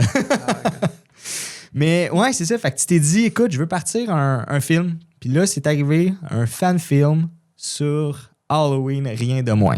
Je vais essayer de résumer ça vraiment rapidement. Là. Tu sais, je l'ai dit tantôt, hein, j'avais 6 ans, puis c'était le cinéma qui m'appelait. Ouais. Quand j'ai décidé de suivre la petite chance que j'avais en 2016 en production vidéo, j'ai fait un compromis en me disant, c'est pas du cinéma, c'est pas tant du storytelling, mais les vidéos que tu vas faire, tu as le contrôle créatif, puis tu peux probablement trouver une façon de raconter les histoires de tes clients là-dedans. Ce qui Absolument. est vrai, mais c'est pas la même chose. Puis je m'étais mis je m'étais menti à moi-même, je vais me garder du temps. Là, je suis travailleur autonome, fait que je vais me garder, mettons, 2 mois par année pour travailler sur mes projets. Je l'ai jamais fait. Mais la raison pourquoi je l'ai pas fait, c'est pas que finalement j'avais pas de temps. J'avais la chienne. Je pensais pas être capable. Je savais pas c'était quoi faire un film. J'ai beau être allé sur des gros plateaux, à ce temps de production, t'es souvent parti. C'est pas là que tu te chilles puis que tu te poses des questions puis que t'apprends tant que ça. Fait que je partais un peu de zéro. J'avais mes connaissances techniques. Là, je sais comment faire un triangle d'éclairage. Je sais comment opérer une caméra. Tu avais tes bases techniques. Mais faire un film, puis ça, c'est du travail d'équipe. Puis moi, ce que j'aime de la production vidéo, c'est que j'arrive à faire à peu près tout seul. Je pars avec mes poches de hockey remplies d'équipements. Là, je prends le temps de m'installer, mais je vais gérer la caméra, l'éclairage, le son, tout en simultané. Le plateau de tournage de cinéma, c'est pas ça. Hein? J'en ai fait 2 fan-films. Là. Le premier, on était une micro-équipe de 10 personnes. Le deuxième qu'on a fait ensemble, là, 40 en moyenne. J'avais jamais géré un bateau comme ça. Et ça a été le jour et la nuit, là, parce que là, tu parles, exemple, au début, tu es un peu un one-man show, là, dans le sens que comme quand tu crées, c'est une question aussi de budget envers les clients. Tu n'as pas le choix des fois d'être un petit peu un all-around, parce que sinon, avoir une team de 20 personnes, ça augmente un budget. Là, je veux dire, on s'entend que tu fais pas une pub genre pour Pepsi ou peu importe. Là. Mais quand tu es parti un fan-film, au début, tu réalises que tu n'as pas le choix d'avoir une spécialité dans chaque pour te concentrer sur vraiment ton storytelling, parce que là, c'est l'histoire qui compte. Là. Moi, j'ai toujours été, tant qu'à le faire, fais-le bien. Puis je suis un perfectionniste maladif. Là, c'est littéralement une maladie mentale, mon affaire. Il faut que j'aille chercher le mieux que je peux aller chercher. Sinon, je vais avoir l'impression de ne pas être allé au bout de ce que je peux faire. Ouais. Fait que quand j'ai entamé ça, j'aurais pu faire un film de ça avec ma petite caméra, avec mon téléphone, en utilisant seulement l'éclairage ambiant, mais Je voulais vraiment faire quelque chose de spécial, qui pour moi là, allait demeurer un souvenir pour la vie.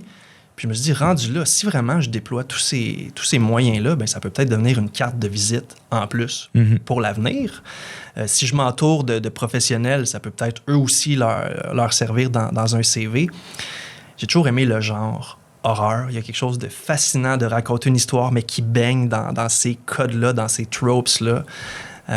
J'aime beaucoup que mes histoires soient très humaines, puis je trouve que de faire baigner ça dans le genre horreur, on dirait que ça rend tout ça plus intense, plus urgent. Pourquoi l'horreur plus qu'autre chose? Qu'est-ce qui t'attire autant dans ce genre-là? On en parlait un peu hors honte tantôt. Je peux résumer ça en disant que le cinéma est un vecteur d'émotion. Hein? On regarde un film pour être diverti, mais on va regarder une comédie parce qu'on a besoin de rire. On va regarder un film d'amour parce qu'on veut être ému. Puis dans tout l'éventail des émotions, la peur est un peu à part. Parce que réussir à la susciter chez quelqu'un qui est assis dans un fauteuil, qui regarde un écran, qui sait qu'il ou elle regarde un film, puis qui, malgré ça, va ressentir de la peur, je trouve que c'est un tour de force. Puis j'essaie aussi d'aller plus loin, de ne pas susciter la peur parce que la personne craint le sursaut qui s'en vient, tu sais. Je trouve que ça, c'est la façon un peu facile. Non, c'est de raconter une histoire qui est tellement bien ficelée, dans laquelle il y a des personnages pour lesquels tu t'investis, puis que dans l'évolution de ton histoire, ben le danger, tu sens qu'il s'approche, puis là, c'est un stress, en fait. C'est un suspense qui fait que tu es sur le bout de ton siège puis tu veux pas qu'il leur arrive rien. Ça, c'est une peur qui est beaucoup plus vraie, beaucoup plus profonde. Puis de réussir à ce que quelqu'un regarde ton film, puis à la fin du film, vient te voir, puis j'ai vraiment eu la chienne, tu sais, bravo, j'ai embarqué, je m'attendais pas à ça. Ça, là, c'est comme la plus belle tape dans le dos que tu peux pas recevoir. J'ai pas essayé beaucoup de drogue dans ma vie, fait que quand je dis ça, c'est un peu à la blague, mais il n'y a pas de meilleur high que celui de la création. Ben, honnêtement, oui. Honnêtement, oui. Non, mais je dis ça, moi, comme, ouais. Non, mais tu sais, je veux dire, je suis pas un saint. Ça m'est arrivé d'essayer des choses récréatives dans ma vie, puis malheureusement, c'est pas la voie à prendre, puis tu réalises qu'il y a d'autres choses que tu peux prendre en alternance qui t'apportent de quoi de tellement plus sur un long terme, puis qui va t'apporter quelque chose, là, une dopamine naturelle ou peu importe. Là. Ben, quand tu fais, peu importe ce que tu fais, en fait, si tu es passionné par ce que tu fais, ben, tu vas être inondé de dopamine. Je me noie dans ma dopamine. Le gars, il est c'est le projet le plus lourd et le plus ambitieux que j'ai jamais eu à porter. Là. Le film est 2 fois plus long que le premier que j'ai fait, mais ça a représenté 10 à 15 fois la charge de travail. Tu sais, c'est que j'ai fait ça, pas de budget. Là. Fait que c'est de convaincre 40 personnes d'embarquer, c'est de trouver des lieux de tournage qui vont accepter que je vienne tourner chez eux gratuitement aussi. Parce que là, c'est ça, on parle du deuxième pour mener au Halloween Stocks 2. Ton premier, c'est ça, tu avais été une plus petite crew, tu m'avais dit vous étiez quoi? Vous étiez une dizaine à peu près? On était une dizaine. Ça, j'ai fait ça, le tournage a eu lieu à l'automne 2022. C'était ma première expérience sur un plateau. Puis c'était vraiment dans l'idée d'aller juste explorer c'est quoi tourner une scène de suspense. Fait que c'était même pas censé être un film complet, c'était censé être juste une scène. Puis j'ai eu la chance de pouvoir tourner chez les parents d'un bon ami. Fait que d'emblée, c'était déjà acquis. Fait que c'est une recherche que je réalisais pas que j'avais pas à faire. On est vraiment allé une gang de chums dans le bois pendant 4 nuits, tourner quelque chose. Mais tu sais, on parlait de bon vendeur, Dom. T'as été bon parce que t'as réussi à convaincre des gens à embarquer avec toi dans pas ta folie, mais tu voulais créer quelque chose d'unique. Ben oui, on va le dire de même. Ils sont embarqués dans ta folie. Mais toi, mettons, gars, là, c'est parce que je parle beaucoup. Je vais utiliser ça pour amener toi quand je t'ai présenté ça. C'est ça, parce que là, tu sais, je vais faire un petit parallèle. On a le premier, là, après ça, on a le deuxième. Tu sais, parce qu'au début, tu voulais pas forcément en faire 2. Ou ça a donné comme ça. Ben, gars, je vais reprendre le bâton. Vas-y, je t'en prie. Ouais. Non, mais c'est ce qu'après ça, on s'en va vers Catherine. Faire un film, c'est extrêmement exigeant. Hein? On passe beaucoup. C'est un peu comme ton programme d'études au cégep. Là. C'est pendant une période de temps donnée, c'est que ça. Ouais. Puis, si tu l'as pas expérimenté avant, tu sais pas qu'à un moment donné, ben, tu sais qu'il y a une fin qui va arriver, mais tu sais pas que cette fin-là va te rentrer dedans. C'est un deuil à faire. Surtout quand tu t'es pas mentalement préparé. Parce que tu fais ton film, tu travailles dessus, tu le tournes, tu le montes, tu le promouvois. Puis à un moment donné, tu le mets en ligne. Fait que là, ce matin-là, le lendemain matin, tu te lèves, plus rien à faire. D'un coup, le travail prend fin. Et là, moi, quand j'ai vécu ça en janvier 2023, quand le premier est sorti, le vide intérieur que j'ai ressenti, j'ai littéralement fait une sorte de mini-dépression pendant quelques jours. Puis au final, j'ai commencé à avoir des idées pour le 2. Puis j'ai suivi ça parce que c'était ma façon de, excusez l'anglicisme, cope avec la peine que j'avais. Ça a été une façon de juste... Dans le fond, c'est un rebound à One Stock. C'est ça. Parce qu'au final, tu sais, comment il était arrivé avec le projet? Est-ce que vous connaissiez déjà auparavant? Ou Pas du tout. Pas du tout. Hey, c'est le fun. Pas du tout. Puis là, on parlait de technique de vente. Ouais. Je suis pas sûre que Dominique en a eu dans son parcours, dans ce qu'il nous a dit, mais clairement, il a ça en lui. Peut-être que c'est à force d'observer son papa sur son petit tabouret. Clairement, il est très persuasif, Dominique. Donc oui, il a réussi à persuader beaucoup de gens, dont moi. Faut dire qu'il était minuit moins une, en fait. Là. Puis, quand tu as reçu le message? Ou... Quand j'ai reçu le message, effectivement. À s'en rappelle.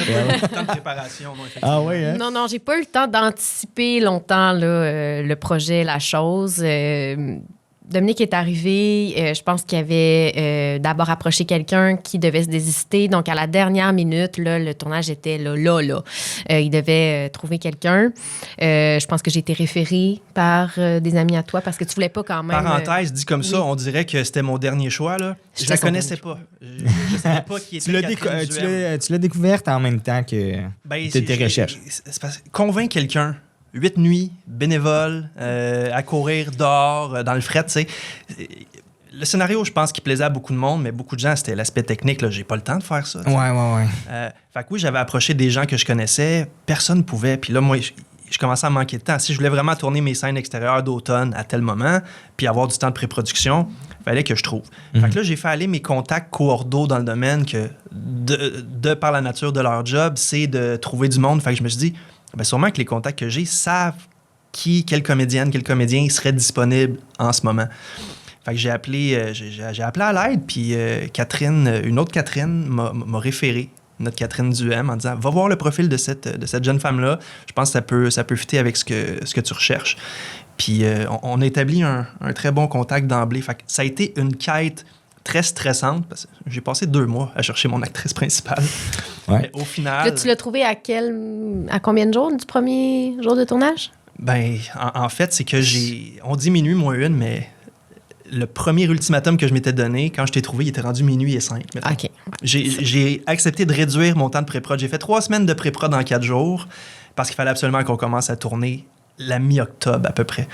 Puis t'es embarqué dans le projet le vendredi 13 octobre.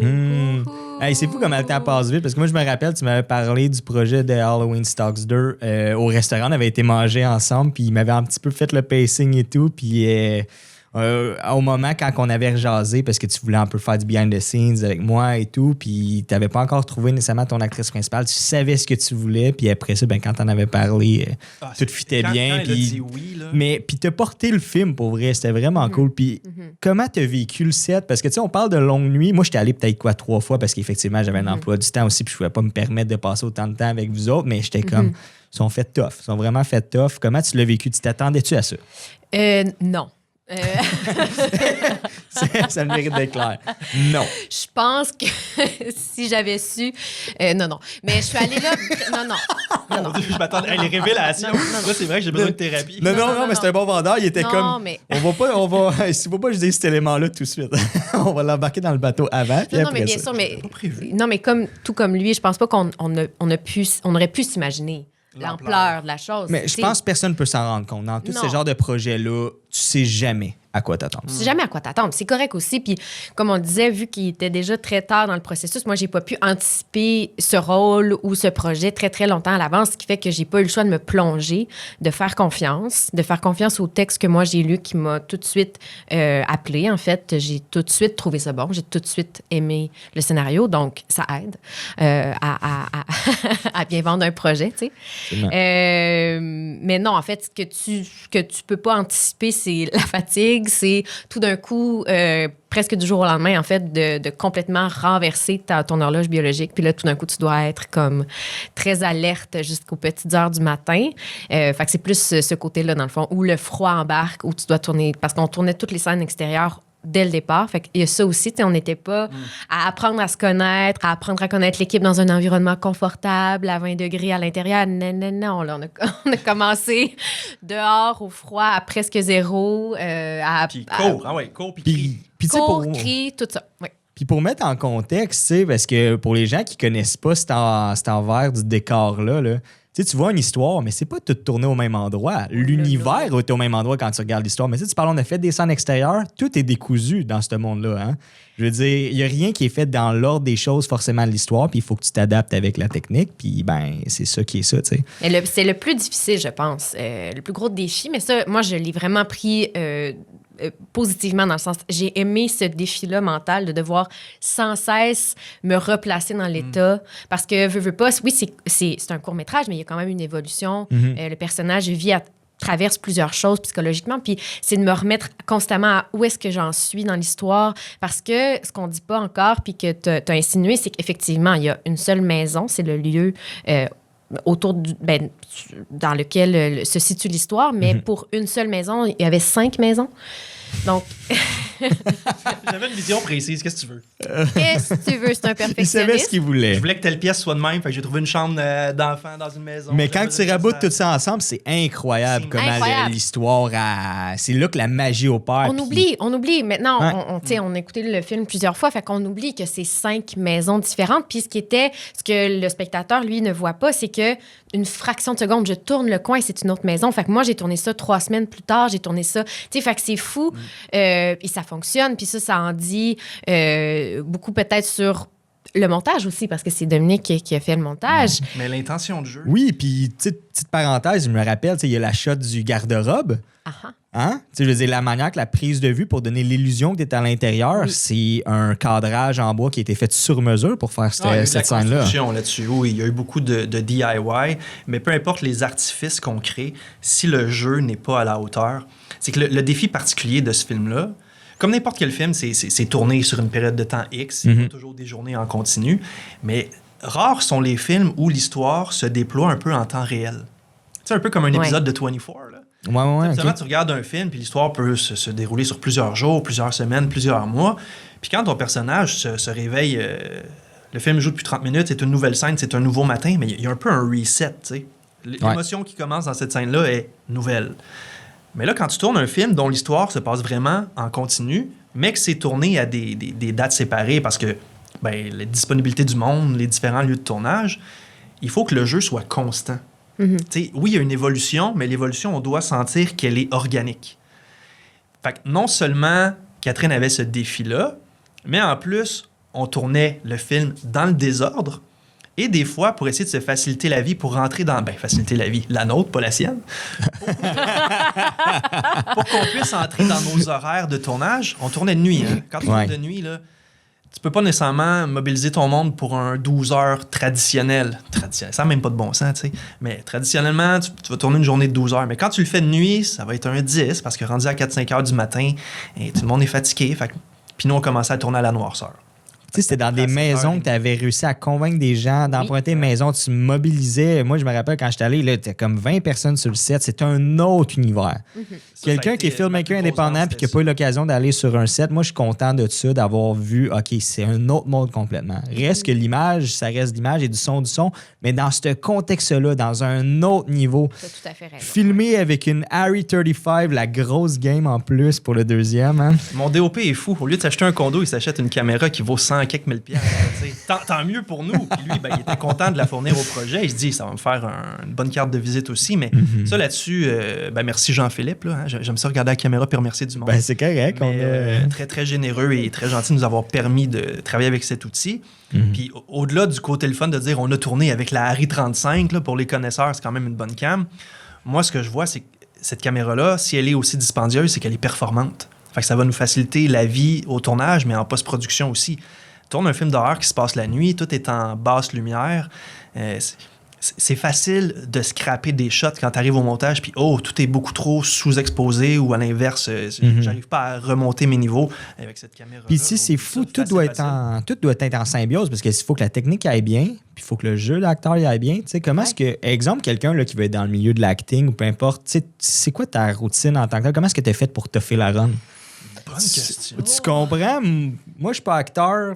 Parle-nous de comment tu deals avec ça. C'est vraiment une bonne question. Tu sais, moi, que ce soit pour me préparer pour un spectacle, que ce soit pour me préparer pour une journée de tournage, j'essaie toujours d'être bien reposée juste avant, de pouvoir, moi, être capable d'être concentrée parce que si j'arrive à être concentrée, quels que soient les événements extérieurs, quelle que soit la météo, quelles que soient les distractions que je pourrais avoir, ben je vais être capable de faire ma scène, de faire ce que j'ai à faire, etc. Donc, je pense qu'il faut se mettre dans un état juste avant où tu es capable de donner cette concentration-là. Puis après ça, le reste, il faut comme que tu sois sur le moment puis tu acceptes justement qu'il peut y avoir... Parce qu'il y en a beaucoup des distractions. Tu sais, l'équipe de tournage, elle peut continuer à vivre, à bouger ou pendant que toi, tu tournes, peut-être qu'ils ont à faire une manipulation derrière. Il faut quand même que tu arrives à rester concentré. Fait que je pense que c'est ça, en fait, c'est de développer cette capacité-là à garder son focus, à se faire confiance.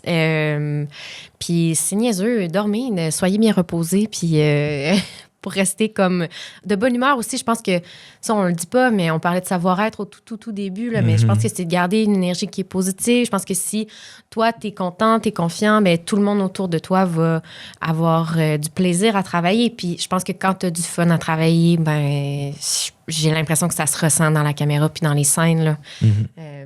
Puis honnêtement, tu sais, on dit que la lentille absorbe, je pense, c'est de 10 à 15 de plus ton énergie, dans le sens que, tu sais, si t'es... Ça m'est déjà arrivé, à un moment donné, je parlais à la caméra directement, puis je pensais que j'avais le sourire en pleine face. Finalement, je me suis écouté, j'ai l'air monotone. Wow. J'ai réalisé qu'il fallait que j'en rajoute un petit peu plus. T'sais, peut-être que tu vas pouvoir me guider là-dessus, mais tu sais, toi, en tant qu'actrice, tu arrives devant une caméra, est-ce que tu es obligé d'en rajouter un petit peu plus pour être sûr que la... C'est vraiment une bonne question. Moi, j'ai l'impression que ça va vraiment dépendre de... si je suis prise de très, très proche ou de plus loin, je demande à voir le cadre aussi quand je peux, quand je suis capable. Je demande de voir, sans voir le cadre nécessairement, mais de savoir comme jusqu'où je suis cadrée parce que ça m'aide à comprendre puis à composer un peu l'image. Tu sais, veux pas, nous aussi, on est... on crée quelque chose, on crée un visuel, puis on appartient à cette Puis maintenant, tu te connais, tu sais de quoi tu as l'air derrière tel angle, quoi que ce soit. Fait qu'au moins, avec ton cadre technique, tu es capable d'être en mesure de savoir un peu ce que tu vas ressembler. Oui, exactement. Mais moi, je pense qu'au-delà de techniquement, qu'est-ce que ça donne à l'écran, il faut que j'essaie de me décrocher de ça complètement. Même si des fois, puis on en a eu beaucoup de ça, puis on en a fait des blagues aussi, on en avait des insides, mais on a eu beaucoup de shots de mains, de pieds, de cossins. Tu sais, là, à ce moment-là, je peux vraiment être très relax, puis être super technique dans ce que j'ai à faire. Mais je te faisais recommencer quand même 12 fois l'insert du pied sur une marche. Est-ce qu'il était exigeant, pas envers toi, mais envers ce qu'il voulait? Est-ce que tu sentais un dom qui... Je t'avais demandé, à honte de ne pas aller là. Hein? C'est une blague. Réponds honnêtement. Oui, c'est ça. Je pense que là, il n'y aura pas de surprise. Là. On dit depuis tout à l'heure que Dom est quelqu'un de perfectionniste, puis aussi... Intense. Intense. Le fait aussi que, plus jeune, il faisait des BD, il coupait des feuilles en neuf avec des dessins. Je pense que c'est la façon qu'il avait pensé son scénario. C'est la même chose. Il a découpé chaque plan dans sa tête. Donc, il savait exactement qu'est-ce qu'il voulait, comment on était. Effectivement, là, son capitaine de bateau, il savait exactement ce qu'il voulait. T'sais. Puis des fois, c'était peut-être de faire « Hey, Dom, as-tu pensé à ça? » Peut-être qu'on pourrait le faire comme ça. Mais ça, j'aime laisser quand même... C'est là que moi, j'essaie de trouver un équilibre. J'arrive tellement préparé qu'il faut que je trouve un espace où je vais laisser de la place à ces suggestions-là aussi. Parce que la dernière chose que je veux, c'est que les gens avec qui je travaille se sentent comme des exécutants. Ouais. À un moment donné... j'ai beau être le capitaine du bateau, moi je suis pas DOP, là, puis je suis pas preneur de son, puis je suis pas acteur non plus. Fait que j'ai beau suggérer ce que je veux parce que je pense que c'est ça qui marche dans la façon que je veux raconter mon histoire. Mais quand Catherine va me suggérer, moi je le dirais avec ce ton-là, puis je le ferais en étant essoufflé parce que ça va vouloir dire ça. Ah ben ouais, j'avais pas vu ça comme ça. Puis là, Benjamin va dire, gars, si on met un éclairage de cette façon-là, ça va mettre l'emphase sur l'émotion, blablabla. Ah, OK. Fait il y a une co-construction. Au final, moi, je me suis même en arrière de la tête puis j'ai regardé le monde travailler. Ben, tu sais, tu as vécu aussi sur des plateaux. Tu sais ce que c'était aussi, exemple, être assistant de prod ou quoi que ce soit. Tu veux créer une bonne atmosphère. C'est sûr, en plus, dans ce genre de projet-là, qui est le fun, il faut qu'il y ait une belle énergie dans la gang en général. Absolument. C'est beaucoup de travail. Des longues nuits. Ouais, hein? Oui. Fait que ça peut vite tomber au cauchemar. Je pense si quelqu'un n'a pas eu ses heures de sommeil. Fait que oui, on essaie Quand de... t'as 7 ans. Exemple. Non, mais travailler avec c'est sûr, avec un enfant, on ne l'a pas nommé encore, mais ça comporte ses défis. Puis, tu sais, Dominique, c'est le fun. Ça a amené toute une autre façon, je pense, de penser nos journées. Le fait qu'on avait à travailler avec Micha. Sa présence était limitée en termes de temps. C'est ça, exactement. Donc, il composait avec du matériel quand même lourd, là, Absolument. le thème du Mais, film. tu sais, ça ajoutait beaucoup de gaieté, je pense, d'avoir un enfant parce que ça ajoutait beaucoup de légèreté. On sauve pas des vies, là. Ça reste du jeu, ça reste le fun. Puis c'est ce qu'on essayait, en tout cas, moi, quand j'étais avec Micha, c'était ce que j'essayais de conserver, le plaisir de jouer. Puis quand tu me parlais tantôt de est-ce qu'on ajoute du 10% ou pour que la caméra capte plus, mais moi, j'ai l'impression que ça revient un peu à ce que tu disais. Il faut juste que je me croie. Si moi, je me crois, si je crois que c'est crédible ce que je fais, ça marche. Je suis contente, je suis heureuse. On peut passer à une prochaine scène. Mais si pour X, Y, Z, Dom il me la fait faire d'une certaine façon, je peux la faire. Mais après ça, je vais faire, je pense que je me sentirais plus crédible, je me croirais plus si on l'essayait comme ça. Qu'est-ce que t'en penses? T'sais? Puis c'est important, ça, je pense que dans notre domaine, autant en tant qu'actrice ou même en tant que DOP ou peu importe, il faut que tu ressentes l'émotion à chaque fois. On dirait qu'à chaque fois que tu sens qu'il y a de quoi qui cloche, souvent il y a de quoi qui cloche. Il y a comme de quoi que tu peux pas expliquer. Puis quand tu sens au niveau de tes tripes que c'est la bonne, là, je pense que Catherine, elle est particulièrement intuitive pour ça. C'est ça, hein? La nature du film qu'on a fait, je le mentionnais tantôt, l'histoire se passe vraiment en continu. C'était tourné dans le désordre, puis des fois, on plaçait la caméra, puis dans cet angle-là, on allait tourner 3 scènes différentes. Tu passes à 5 minutes d'intervalle. Fait que 5 minutes avant, je me sentais comme ça. 5 minutes après, là, j'ai un gilet qui a du sang, il faut que je sois dans cet état-là. Mais quand tu regardes le film, là, on dirait quasiment que c'est un documentaire qui l'a vraiment suivi en temps réel parce que le jeu est vrai.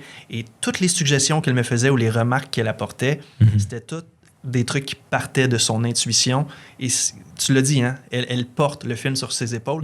T'es là dans toutes les maudites scènes. C'est probablement un des rôles les plus pesants que tu as dû apporter parce qu'il n'y a pas de scène où tu n'es pas là, fait que tu vas te reposer pendant 1 heure puis tu reviens. Non, c'est vrai. Tout le temps là. Ça, c'est vrai. Puis ça faisait partie du défi là, de faire ces nuits-là. Il y avait pas beaucoup de moments où j'étais pas dans un plan, comme tu dis. Donc, j'avais pas beaucoup de moments off, moi, dans les nuits qu'on avait à passer, excepté la première.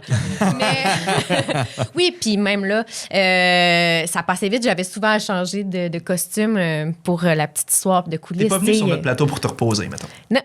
Mais t'en es-tu sorti avec une belle expérience? T'as trippé, hein? Vraiment, tu sais. La vérité. Là, non, mais je le ressens qu'elle a aimé ça. C'est juste, c'est normal que ce soit exigeant, mais tu sais, c'est normal. Pour vrai, c'est gratifiant après quand tu vois tout ce travail-là. La première nuit, je pense, parce qu'on on apprenait à se connaître, on comprenait dans quel projet on était s'embarquer. Je pense que c'était la plus difficile. Puis en plus, de toutes les nuits, je pense que c'était celle... Non, mais c'était celle où j'étais le moins requise. Donc, j'avais beaucoup, alors là, des moments d'attente. Puis c'est là où l'adrénaline descend. Puis c'est là où tu ressens beaucoup plus la fatigue. Puis c'est là où, justement, je viens de changer mon horloge biologique complètement. Ton niveau d'adrénaline devait être inversement proportionnel au... mais j'avoue, ça doit pas être évident de te remettre dedans. Comme tu dis, des fois, tu pognes un down. Oui. Quand ça fait 3-4 heures que toi, t'es comme dans la maison, que t'es au chaud, que t'es... dehors en petit gilet, là. Dehors en petit gilet, cours ta vie parce qu'il y a un meurtrier qui, comme, t'attend. Puis là, c'est la fin. En plus, on tournait la fin du film, au début. Fait que tout ça pour dire que la première nuit, c'était la plus éprouvante. Mais après 8 nuits, ce que j'aurais pas pensé la première... Mais j'étais comme, c'est déjà fini. Oh non, je veux quitter les gens. T'avais-tu une nostalgie une fois que c'était... j'étais triste de quitter l'équipe. J'étais triste que le projet se termine. Fait que, non, j'ai aimé ça. C'était le fun de le porter, vraiment.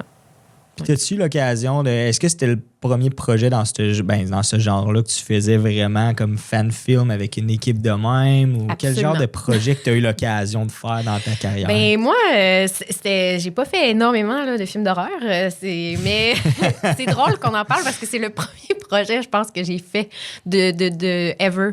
J'avais 17 ans, donc j'étais entre la fin de mon secondaire puis mon entrée à l'école de théâtre. J'ai fait un court-métrage qui était un court-métrage de genre, d'horreur. C'était pas le même type d'horreur, c'était plus mélange science-fiction. Là, c'était des extraterrestres qui étaient les créatures. On les voyait pas, mais on les sentait, on les entendait. Donc, il y avait des jumpscares, il y avait ces codes. Ça? Oui, hein? C'était bon dans mon souvenir. C'est la première fois que j'apprends ça. C'était bon dans mon souvenir. Et donc, bon, ça me rattrape. Mais pour la petite histoire aussi, moi, Halloween, c'est le premier film d'horreur que j'ai vu. Trop jeune, 13 ans, pour moi, c'est trop jeune. Je l'ai vu avec mes cousins avec qui je faisais des pièces de théâtre, justement. On était dans un lit, on a écouté ça dans une chambre d'hôtel, oh mon Dieu, avec un VHS. C'était parfait comme setup, hein? C'était parfait comme setup, puis en même temps, c'était l'enfer, dans le sens où... regarder jazz quand t'es dans ta piscine. Puis Exactement. Exactement. Mais tu veux une expérience immersive, enveloppe. Immersive, tu dis, c'était comme sur le bord d'un lac. Puis moi, tout ce week-end-là où je me rappelle plus comment de temps avait duré ce séjour-là, je voyais Michael Myers sortir du lac, dans l'eau. Oh, Tu sais, wow. je veux dire, Tu voyais le masque partout entre les je branches. le voyais dans les corridors de l'hôtel. Je le voyais Ce que partout. son cousin dit pas, c'est qu'il a payé quelqu'un pour mettre le masque de temps en temps. Tu sais. Va te cacher dans le bois. Ce qui fait que, tu sais, on l'a pas dit tout à l'heure, quand Dominique m'approchait pour me dire « Hey, ça te tente-tu de faire un film d'Halloween? » J'ai fait « Ouh, mais je suis une poule mouillée, moi, là. J'ai Est-ce qu'au début, ça te tentait pas? très peur. Au début, en fait, il m'a dit « Faudrait que tu écoutes le premier. » Je fais « Ouais, OK. Déjà vu, pas besoin. On peut-tu skipper cette étape-là? Ça t'a ressorti les traumas. Puis il m'a dit, ah oui, puis j'ai osé dire, mais je vais l'écouter, oui, sur YouTube, là, tu sais, comme là, dans le sens où on était peut-être l'après-midi, je me rappelle plus, mais il m'a dit. Je me suis insurgé. Non. Oh non, tu Ah, vas écouter ouais. ça le soir dans ta télé, et parce que là, lui, il a mis des efforts, tu comprends-tu, pour faire un. C'est une expérience de cinéma, c'est une là. Le son expérience. dans le tapis, les rideaux baissés, hein. Ferme le téléphone, là. Non, t'écoutes un film. C'est pas une vidéo, c'est un film. Ce que j'ai fait. Tellement. Mais il n'y a rien comme pour vaincre ses peurs que de rencontrer de shape comme ça avec une barre tendre dans les mains. Là, tu sais, dans le sens, Ah, on wow. brise le mythe. Puis j'ai vaincu ma peur. Maintenant, j'ai plus peur de Mike. Ah non, hein? Non. Ben, il t'a quand même sorti de force d'un garde-robe dans une des scènes. Mais en fait, non, mais je fais des blagues, mais ça m'a grandement aidé. Ultimement, j'avais pas à chercher très, très loin. La peur, j'avais pas... La frousse, c'était tellement sincère. Mais je pense qu'on a eu cette chance aussi d'avoir dans les deux films des comédiens qui se sont partagés le rôle, qui étaient vraiment bons, là. Hein, tu sais, Michael Myers, c'est un personnage qui est très mécanique. Tu sais, il bouge quasiment à un rythme de métronome. Oui. Très peu de mouvement, un masque avec très peu de human features. On pourrait penser que c'est très facile de l'interpréter, mais au contraire. Vu que c'est très minimaliste, t'as pas de visage, t'as pas ton visage avec lequel jouer, t'as pas ta voix à porter. Fait que c'est vraiment ton body language qui doit être très menaçant. Puis on avait deux comédiens, dont Samuel dans le 2, qui non seulement est comédien, mais il est cascadeur, stuntman, ce qui fait qu'il est très self-conscious. Excusez tous les anglicismes, là, mais il est très en contrôle de son corps, de ses mouvements. Fait que c'est un plaisir de travailler avec les deux, mais avec Samuel qui a fait le deuxième, parce qu'il comprenait tout de suite ce que je voulais, puis j'avais pas besoin de toujours être derrière, puis moins de mouvement, plus comme ça. Non, il a saisi là, le mandat right away. Mais ils amenaient un réalisme et une crédibilité au personnage.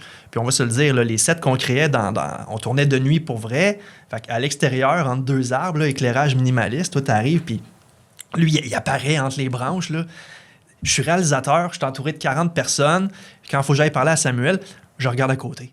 Pas capable de regarder dans les yeux.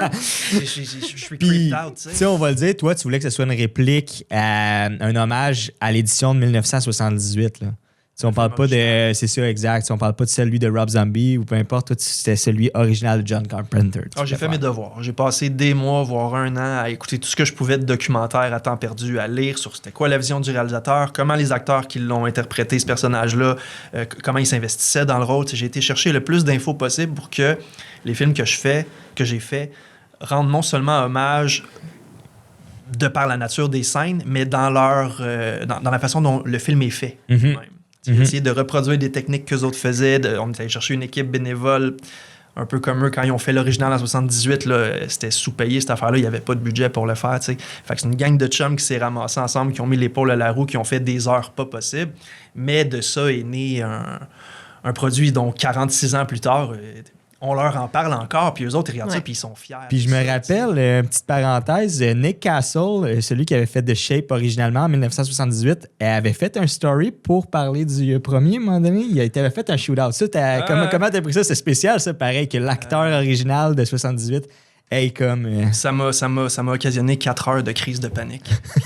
C'est pas une joke. C'est pas une joke.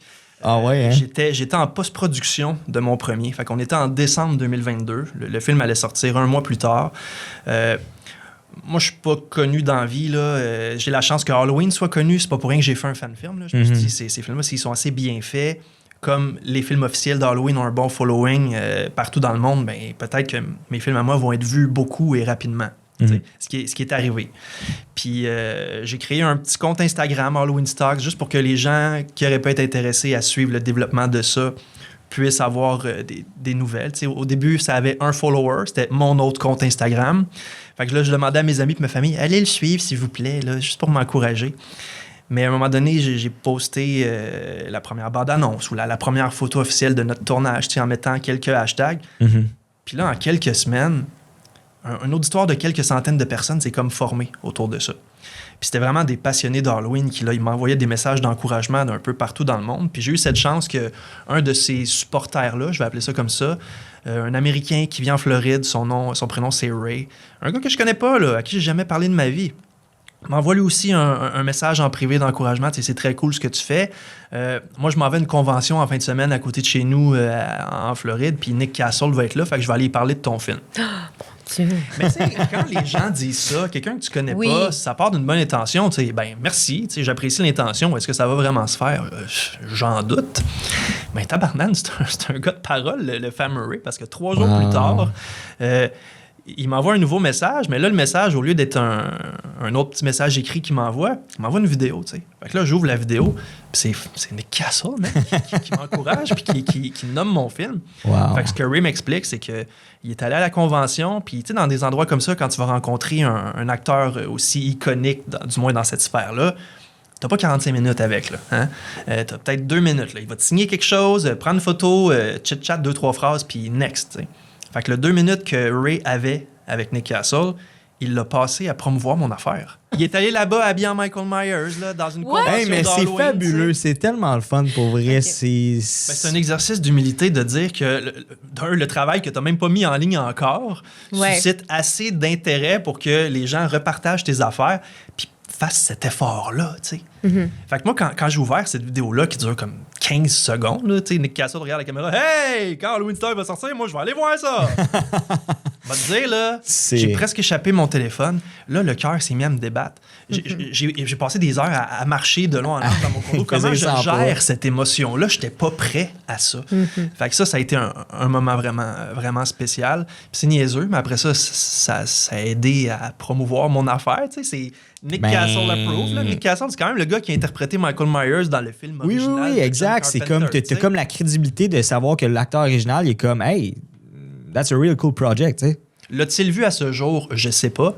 Mais le fait que cette chose-là se soit passée, maintenant que le 2 est en ligne, j'essaie d'entrer en contact avec tout le monde qui a travaillé sur tous ces films-là. Là, tout le monde que je peux trouver sur les réseaux sociaux, je leur envoie un message. C'est pas tout le monde qui répond, mais il y en a quelques-uns qui l'ont fait. Tu sèmes une coupe de graines, puis à un moment donné, il y en a qui poussent, des fois qu'on s'en attend pas, puis tant mieux. Mais tu sais, au final, tu as osé le faire, ce projet-là. Ça a amené un deuxième, ça a amené après ça à la rencontre de Catherine. Je pense que tout le monde peut en bénéficier, en sortir gagnant. Direct ça. Puis, j'allais dire que comme tu disais, quand tu termines un film, là, contrairement à l'autre fois, c'est pas terminé. Tu as à continuer de le promouvoir puisque tu continues de faire. Fait que... pas sans relâche. Là, ça fait 1 mois qu'il est en ligne. Là. Ça commence à ralentir un peu, mais les 2-3 premières semaines... J'ai fait beaucoup d'entrevues comme ça, de style podcast, surtout en anglais, puis je suis pas anglophone, fait que c'est pas facile, mais il y a des petits articles qui vont sortir par là. C'est super le fun à faire. Ouais. C'est de trouver la façon que ton film reste vivant, reste actuel, parce que du contenu sur YouTube, parce que ça, c'est une autre chose qu'on n'a pas dit, un fan film, comme tu n'as pas les droits sur le matériel original, tu ne peux pas t'enrichir avec ça. Tu le fais vraiment, puis j'avais trouvé ça tellement joli comment tu avais écrit ça dans ton post Instagram. Là, la seule gratification qu'on a, c'est de faire plaisir aux fans. Ce que je retire de ça, c'est que les gens le regardent et l'aiment. Fait que c'est difficile dans une ère où des vidéos, il y en a des nouvelles de tout type par millions sur la grande plateforme qui est YouTube, qui est le seul endroit où je pouvais mettre mon film en ligne pour qu'il soit accessible gratuitement. Ben, je veux que les gens continuent de savoir que ça existe. Fait que, je travaille fort pour le pousser puis le promouvoir du mieux que je peux, que ce soit avec des petits concours ou juste en le republiant. Puis en parlant comme aujourd'hui aussi. Je veux d'ailleurs encourager le monde à aller voir. On en parle beaucoup, mais allez voir les 2 Halloween Stocks 1 et le 2. Vous allez pouvoir voir la différence aussi entre les deux au niveau de la production aussi et tout. Il y a beaucoup de behind the scenes aussi, un peu du projet. Allez le suivre sur Instagram. Où est-ce qu'on peut aller trouver tout ça? Ben, Instagram, Halloween Stocks, tout collé ensemble. Je vais pas le déplier. Fais les dons à faire. Oui, c'est ça. Mais ma présence web, je l'ai quand même limitée. Je voulais pas trop m'éparpiller. Fait qu'il y a un compte Instagram où il y a surtout le contenu behind the scenes, des sessions questions-réponses. Puis pour tout voir, les films, puis des clips, ça, j'ai mis ça sur YouTube. Fait qu'on écrit Halloween Stocks, là aussi, c'est assez facile à trouver. Puis c'est quoi la suite avec tout ça? Il y en a, le deuxième, il est sorti. Est-ce que tu fais une trilogie ou on arrête ça ou tu veux s'en aller sur d'autres projets, peut-être? Mon Dieu, c'est parce que là, il va me l'annoncer, c'est ça? Qu'est-ce qu'il veut faire? Je trouve une boîte. Je veux dans mon 3e film. Yes! Oh! Écoute, faire des fan-films, c'est extrêmement demandant. Non seulement tu peux pas faire de sous avec ça, mais c'est dur à financer aussi. Fait que j'ai vraiment fait ça par amour parce que je les ai financés, les 2 premiers. Puis pendant que je les fais, non seulement ça me coûte des sous, mais pour me dédier à ça, on a quand même fait du Hollywood avec les moyens du bord. Faut que je sois là-dedans à 100%. Fait que c'est un 6 mois où je n'ai pas travaillé. Ben, pas travaillé.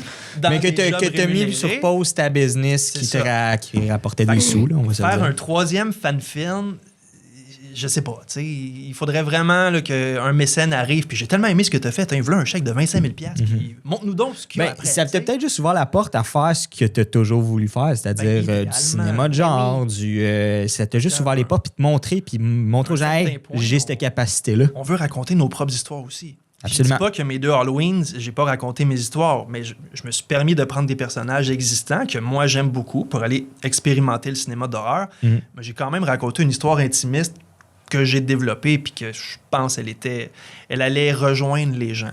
Mais c'est cool aussi de dire que tu crées un projet puis là c'est tout.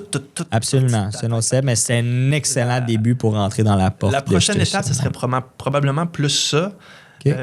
Mais là, j'essaie de me permettre de prendre un petit step back parce que le 2e Halloween, j'ai passé 1 an à travailler là-dessus. Ça a été un 6 mois intense, production, post-production, mais ça a été précédé d'un 6 mois où le cerveau n'arrêtait pas. Là. Je développais l'histoire, j'avais des idées qui me venaient. Ça fait que là, j'ai besoin que mon canevas créatif reset un petit peu. Absolument. Je pense qu'il faut que je prenne un petit step back. Mais dans l'équipe qu'on a formée autour de ce projet-là, on était 40, même 50. Là, on était 40 en moyenne sur le plateau, mais il y a des gens qui n'étaient pas là tout le temps. Fait sur le call sheet, là, 50 à 55, non. Mais tu sais, on peut dire, c'est check. Le projet, il est fait, il est là, il est existant. Tu te sens accompli aussi là-dedans à travers ça. Là, c'est le temps que tu prennes comme un petit break juste pour comme te recentrer un peu sur toi et ta créativité. Je vois que ce monde-là commence à continuer de travailler ensemble. Oui. Ils s'appellent de plus en plus pour s'aider sur des projets respectifs. Puis là, il y en a un qui veut en réaliser un court-métrage d'horreur qui m'a demandé mon appui en tant que producteur pour aider à juste tout mettre en place. Fait que c'est un rôle différent qui est un petit peu moins exigeant. Puis là, j'embarque là-dedans. Ça crée énormément de connexions dans le domaine, pour vrai. C'est un domaine qui marche comme ça. Ouais. C'est des contacts. C'est vrai. C'est ça. La beauté de faire un projet artisanal où tout le monde vient mettre la main à la pâte en n'étant pas payé, on crée une sorte d'esprit de famille. Si les gens viennent le faire en n'étant pas payé, c'est parce qu'ils viennent le faire parce qu'ils s'amusent. Là. Absolument. Quand moi, je faisais du recrutement, là, ce que je disais au monde, c'est, à part Catherine qui joue dedans, si tu viens juste une fois parce que c'est la seule dispo que tu as, c'est déjà énorme. Mais la grande majorité du monde ont fait les 8 nuits. Fait que ça veut dire que il y avait du fun à venir le faire parce que c'était pas facile. Fait que je me dis, ça crée des liens qui, plus ces gens-là vont progresser dans l'industrie, ça va peut-être former une sorte de petite gang de prod qui vont continuer de s'appeler. Un autre groupe Facebook. Des gros projets qui est entretenu aussi quand même, le groupe Facebook Halloween Stocks. J'ai découvert sur le tard, moi d'ailleurs, mais... On se demandait t'étais où aussi. Oui, c'est ça, exactement. Et moi, Facebook, oui. non, mais dans ça, je l'ouvre pas souvent. C'est juste ça que je veux dire. Là. J'aime tout le monde. Mais, justement, par rapport à cette expérience-là, c'est quoi la suite pour toi? Hein? Je veux dire, de ce que tu en as retiré, c'est où est-ce que tu as envie de t'enligner dans ta carrière? Est-ce que ça t'a appris? Où est-ce qu'on peut te suivre après? Moi, en ce moment, là, des projets de comédienne, je vais travailler un peu sur un projet de théâtre cet été. Dans les écrans, la 3e saison de C'est comme ça que je t'aime qui est sortie sur tout.tv, donc pas encore à la télé, mais je pense que ça va être à l'automne. J'ai fait un petit quelque chose dans la saison 3. Et sinon, je continue de donner mes ateliers en médiation culturelle avec les jeunes. Je continue de donner mes conférences à l'université avec les futurs enseignants. Fait que voilà, ça, c'est pour mes projets. Puis sinon, ce que ça m'a apporté Halloween Stocks, ben moi, c'était la première fois que j'étais numéro 1 sur une call sheet. Là. Peut-être que les gens ne savent pas ça, mais sans qu'il y ait une hiérarchie là, comme dans d'autres domaines, mais quand même, il y a toujours un featuring role. Là, il y a toujours un premier rôle sur un plateau. Puis c'était la première fois que j'étais le numéro 1. Ça, ce qui veut dire, puis on parlait tout à l'heure, ça veut dire que tu portes le projet de long en large, puis tu as à te présenter à chaque jour. Là. Ça, j'ai vraiment trouvé ça le fun aussi. J'avais pas nulle part où me cacher, je pouvais pas me reposer sur quelqu'un, je pouvais pas jeter le blâme sur mes comparses ou mes collègues. Là. Souvent, j'étais toute seule. Fait que c'est quelque chose à porter comme ça, mais tu sais, ça t'a permis aussi, ce projet-là, de briser un peu les règles aussi dans l'industrie que d'habitude c'est que c'est, tu sais, je veux dire, on peut se permettre d'avoir un projet qui... On le fait un peu à notre façon. Exact, c'est ça que je voulais dire. Le terrain pour jouer comme on voulait jouer. Ouais, sortir des sentiers battus un petit peu, avoir du plaisir, se développer à travers ça. Fait que c'est ça qui a été beau de tout ça, que j'ai pu voir aussi d'ailleurs. Merci d'être venu d'ailleurs. Hein. Les images que tu as filmées là, sont très, très, très le fun. Je me suis amusé à faire des petits clips avec ça. Ben, ça fait des beaux souvenirs aussi à travers ça. Puis d'ailleurs, je me rappelle, parce que j'ai eu le plaisir d'assister à l'avant-première, dans le fond, la première au cinéma à Montréal. C'est déjà à quel cinéma que tu avais au cinéma du Parc, 3 jours avant la mise en ligne, là, donc c'était le 12 mars. Écoute, t'as une équipe là, qui est venue 8 nuits, puis qui ont même fait un peu de pré-prod, c'est beaucoup d'heures. Je trouvais que la moindre des choses, à défaut d'être capable de rémunérer tout le monde, c'était d'organiser cette espèce de party-là, cette célébration-là de notre travail. T'sais. Puis en enlignant que je voulais faire ça, j'avais voulu le faire pour le premier, l'année d'avant, mais je m'y étais pris trop tard, vu la date de mise en ligne, tu sais. Fait que je l'avais pas fait. Et là, pour celui-ci, je m'y suis pris un petit peu plus d'avance. Puis en sachant que j'allais faire ça, j'ai essayé de garder les rushs, mettons, ce qu'on tournait le plus secret possible. Tu sais, des fois, tu arrives sur un plateau, puis là, je l'ai fait la première nuit, là. Oh oui. Ah oui, on n'a pas parlé de ça. Mais, un intense, tu dis. On a passé une nuit de 14 heures à tourner. On avait un tournage dès le lendemain. Donc ça, c'était aussi intense parce qu'on retournait à la maison pour quelques heures, essayer de rattraper un peu de sommeil, puis on retournait déjà le lendemain. Dominique, au lieu de dormir, il a monté ce qu'on venait de tourner dans la nuit. J'avais besoin de le faire parce que j'avais... Quand on tourne un film comme ça, je me justifie. Quand tu es réalisateur, il y a beaucoup de compromis et de sacrifices que tu dois faire. Hein? Moi, tu sais, je suis arrivé avec des idées de qu'est-ce que je veux comme shot. Il aurait fallu qu'on tourne 80 plans par jour pour qu'on arrive à ce que j'avais en tête. Mais tu peux pas tourner 80 plans sur un call de travail. Là. Fait que je suis toujours revenu à la maison avec la moitié des shots que j'avais planifiés. Je les tournais quand même en ordre de priorité. Je savais que si j'ai mes 40 premières shots, j'arrive à faire ma scène. Mais je suis capable d'aller faire les autres, je vais pouvoir découper un peu plus, de faire ça comme ça, tu sais. La première nuit qu'on a fait, tantôt Catherine disait c'était notre plus difficile, on a commencé avec le plan final du film. Le premier plan qu'on a tourné, c'était le plan de fin. Mais il était très ambitieux. C'était un plan de caméra qui recule sur à peu près 50 pieds avec une caméra qui se lève dans les airs. Il y avait de la chorégraphie de personnages qui entrent dans le cadre. Et notre comédien, enfin, était au centre de tout ça. On avait prévu, je pense, à l'horaire 1h30 pour canner ça. Ça a pris 4 heures. Fait que, tu sais, on a commencé le tournage en ayant 2h30 de retard.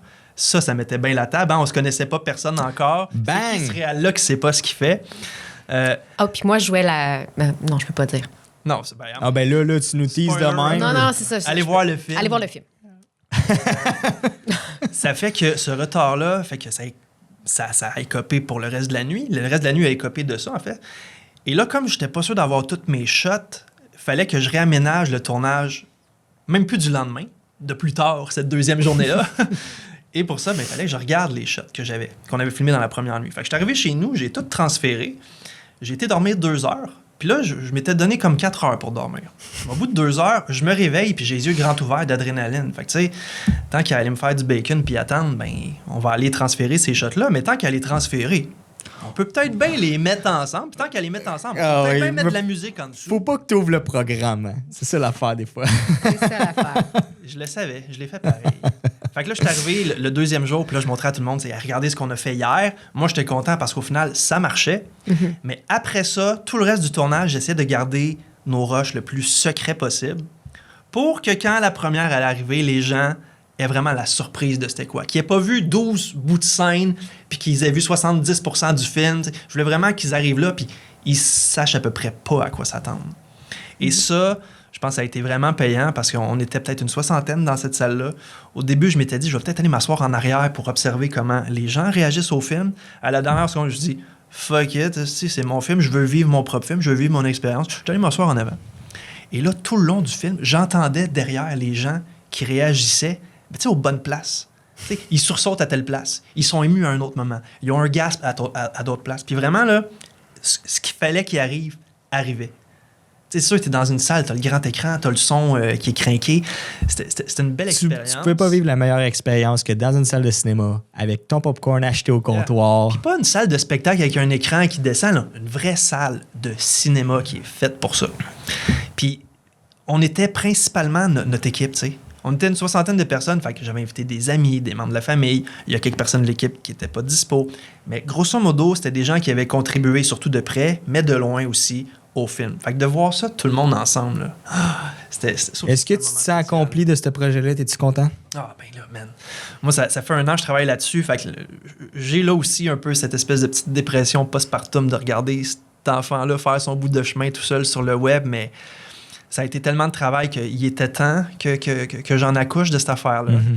Puis de voir la réaction qu'ont les gens en ligne. Tu as toujours le quantitatif, là, tu vas aller voir le nombre de visionnements que tu as eu, mais au-delà de ça, mets ça de côté puis va voir le qualitatif. Les gens qui prennent le temps après l'avoir vu de t'écrire, là, puis c'est pas juste des one-liners, tu sais, hey, bravo, good job, c'est souvent des longs paragraphes. Ça a touché des personnes vraiment. Puis ça, des fois, on s'en rend pas compte, mais il y a des gens, ça peut semer une graine en eux. Peut-être qu'eux vont partir des projets plus tard, des années plus tard, où ils vont peut-être devenir acteurs à cause de ça, en t'ayant vu ou peu importe. Jeunes réalisateurs qui m'écrivent, puis comment tu as fait ça, puis peux-tu me donner des conseils, vous avez tourné ça comment?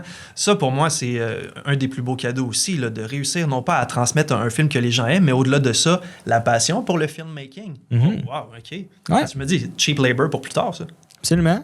C'est une blague, ça, c'est une blague. Moi qui dis absolument. Parce que le gars, il est robotique ben raide. Mais, exemple, si on veut finir sur une petite note là, par rapport à tout ça, ce que je trouve beau, c'est on lâche pas nos rêves, on veut aller. Quelle phrase qu'on pourrait dire aux gens par rapport à ça? Ne suivez pas les conseils de votre orienteur au secondaire. non, mais... C'est tellement bien rappé avec ça. Non, mais j'allais juste dire que... Hey, elle est bonne, ces punchlines, elle, c'est l'enfer. Alors, je vais me partir un podcast. non, mais j'allais dire... ben, mon Dieu, tu sais, quand il y a quelque chose que vous aimez tout jeune, déjà en vous, c'était déjà en toi, le storytelling, c'était déjà tellement présent, c'était déjà tellement présent pour moi.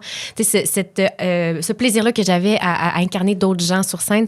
Mais suivez ça, puis le reste, mon Dieu. Si au pire, vous faites le métier, oh mon Dieu, puis vous vous rendez compte que c'est pas la vie pour vous, c'est pas grave. Changez de carrière, retournez sur les bancs d'école. Il est jamais trop tard, mais vous l'aurez essayé, puis vous allez pas vivre avec des remords. Vous allez pas vivre avec des regrets, mais plutôt peut-être de faire, tu sais, je comprends cette vie-là n'est pas pour moi, mais au moins vous l'aurez essayé. Puis ça va t'apporter de quoi? On en a parlé depuis le début, là. Au final, c'est que ça va t'apporter de quoi en tant que personne? Je veux dire, ça peut juste t'aider. Toutes les expériences sont bonnes. Ta confiance en toi, ta communication. Puis c'est correct de se planter, puis c'est correct aussi de bûcher, puis c'est correct aussi, t'apprends tellement à avoir des creux. Tu sais, on les redoute, ces moments-là, où on fait comme, oh mon Dieu, là, j'ai pas de projet devant moi, mais non, c'est souvent là où c'est les plus belles choses qui se passent parce que t'as pas le choix de te réinventer, t'as pas le choix de te retourner de bord, t'as pas le choix de...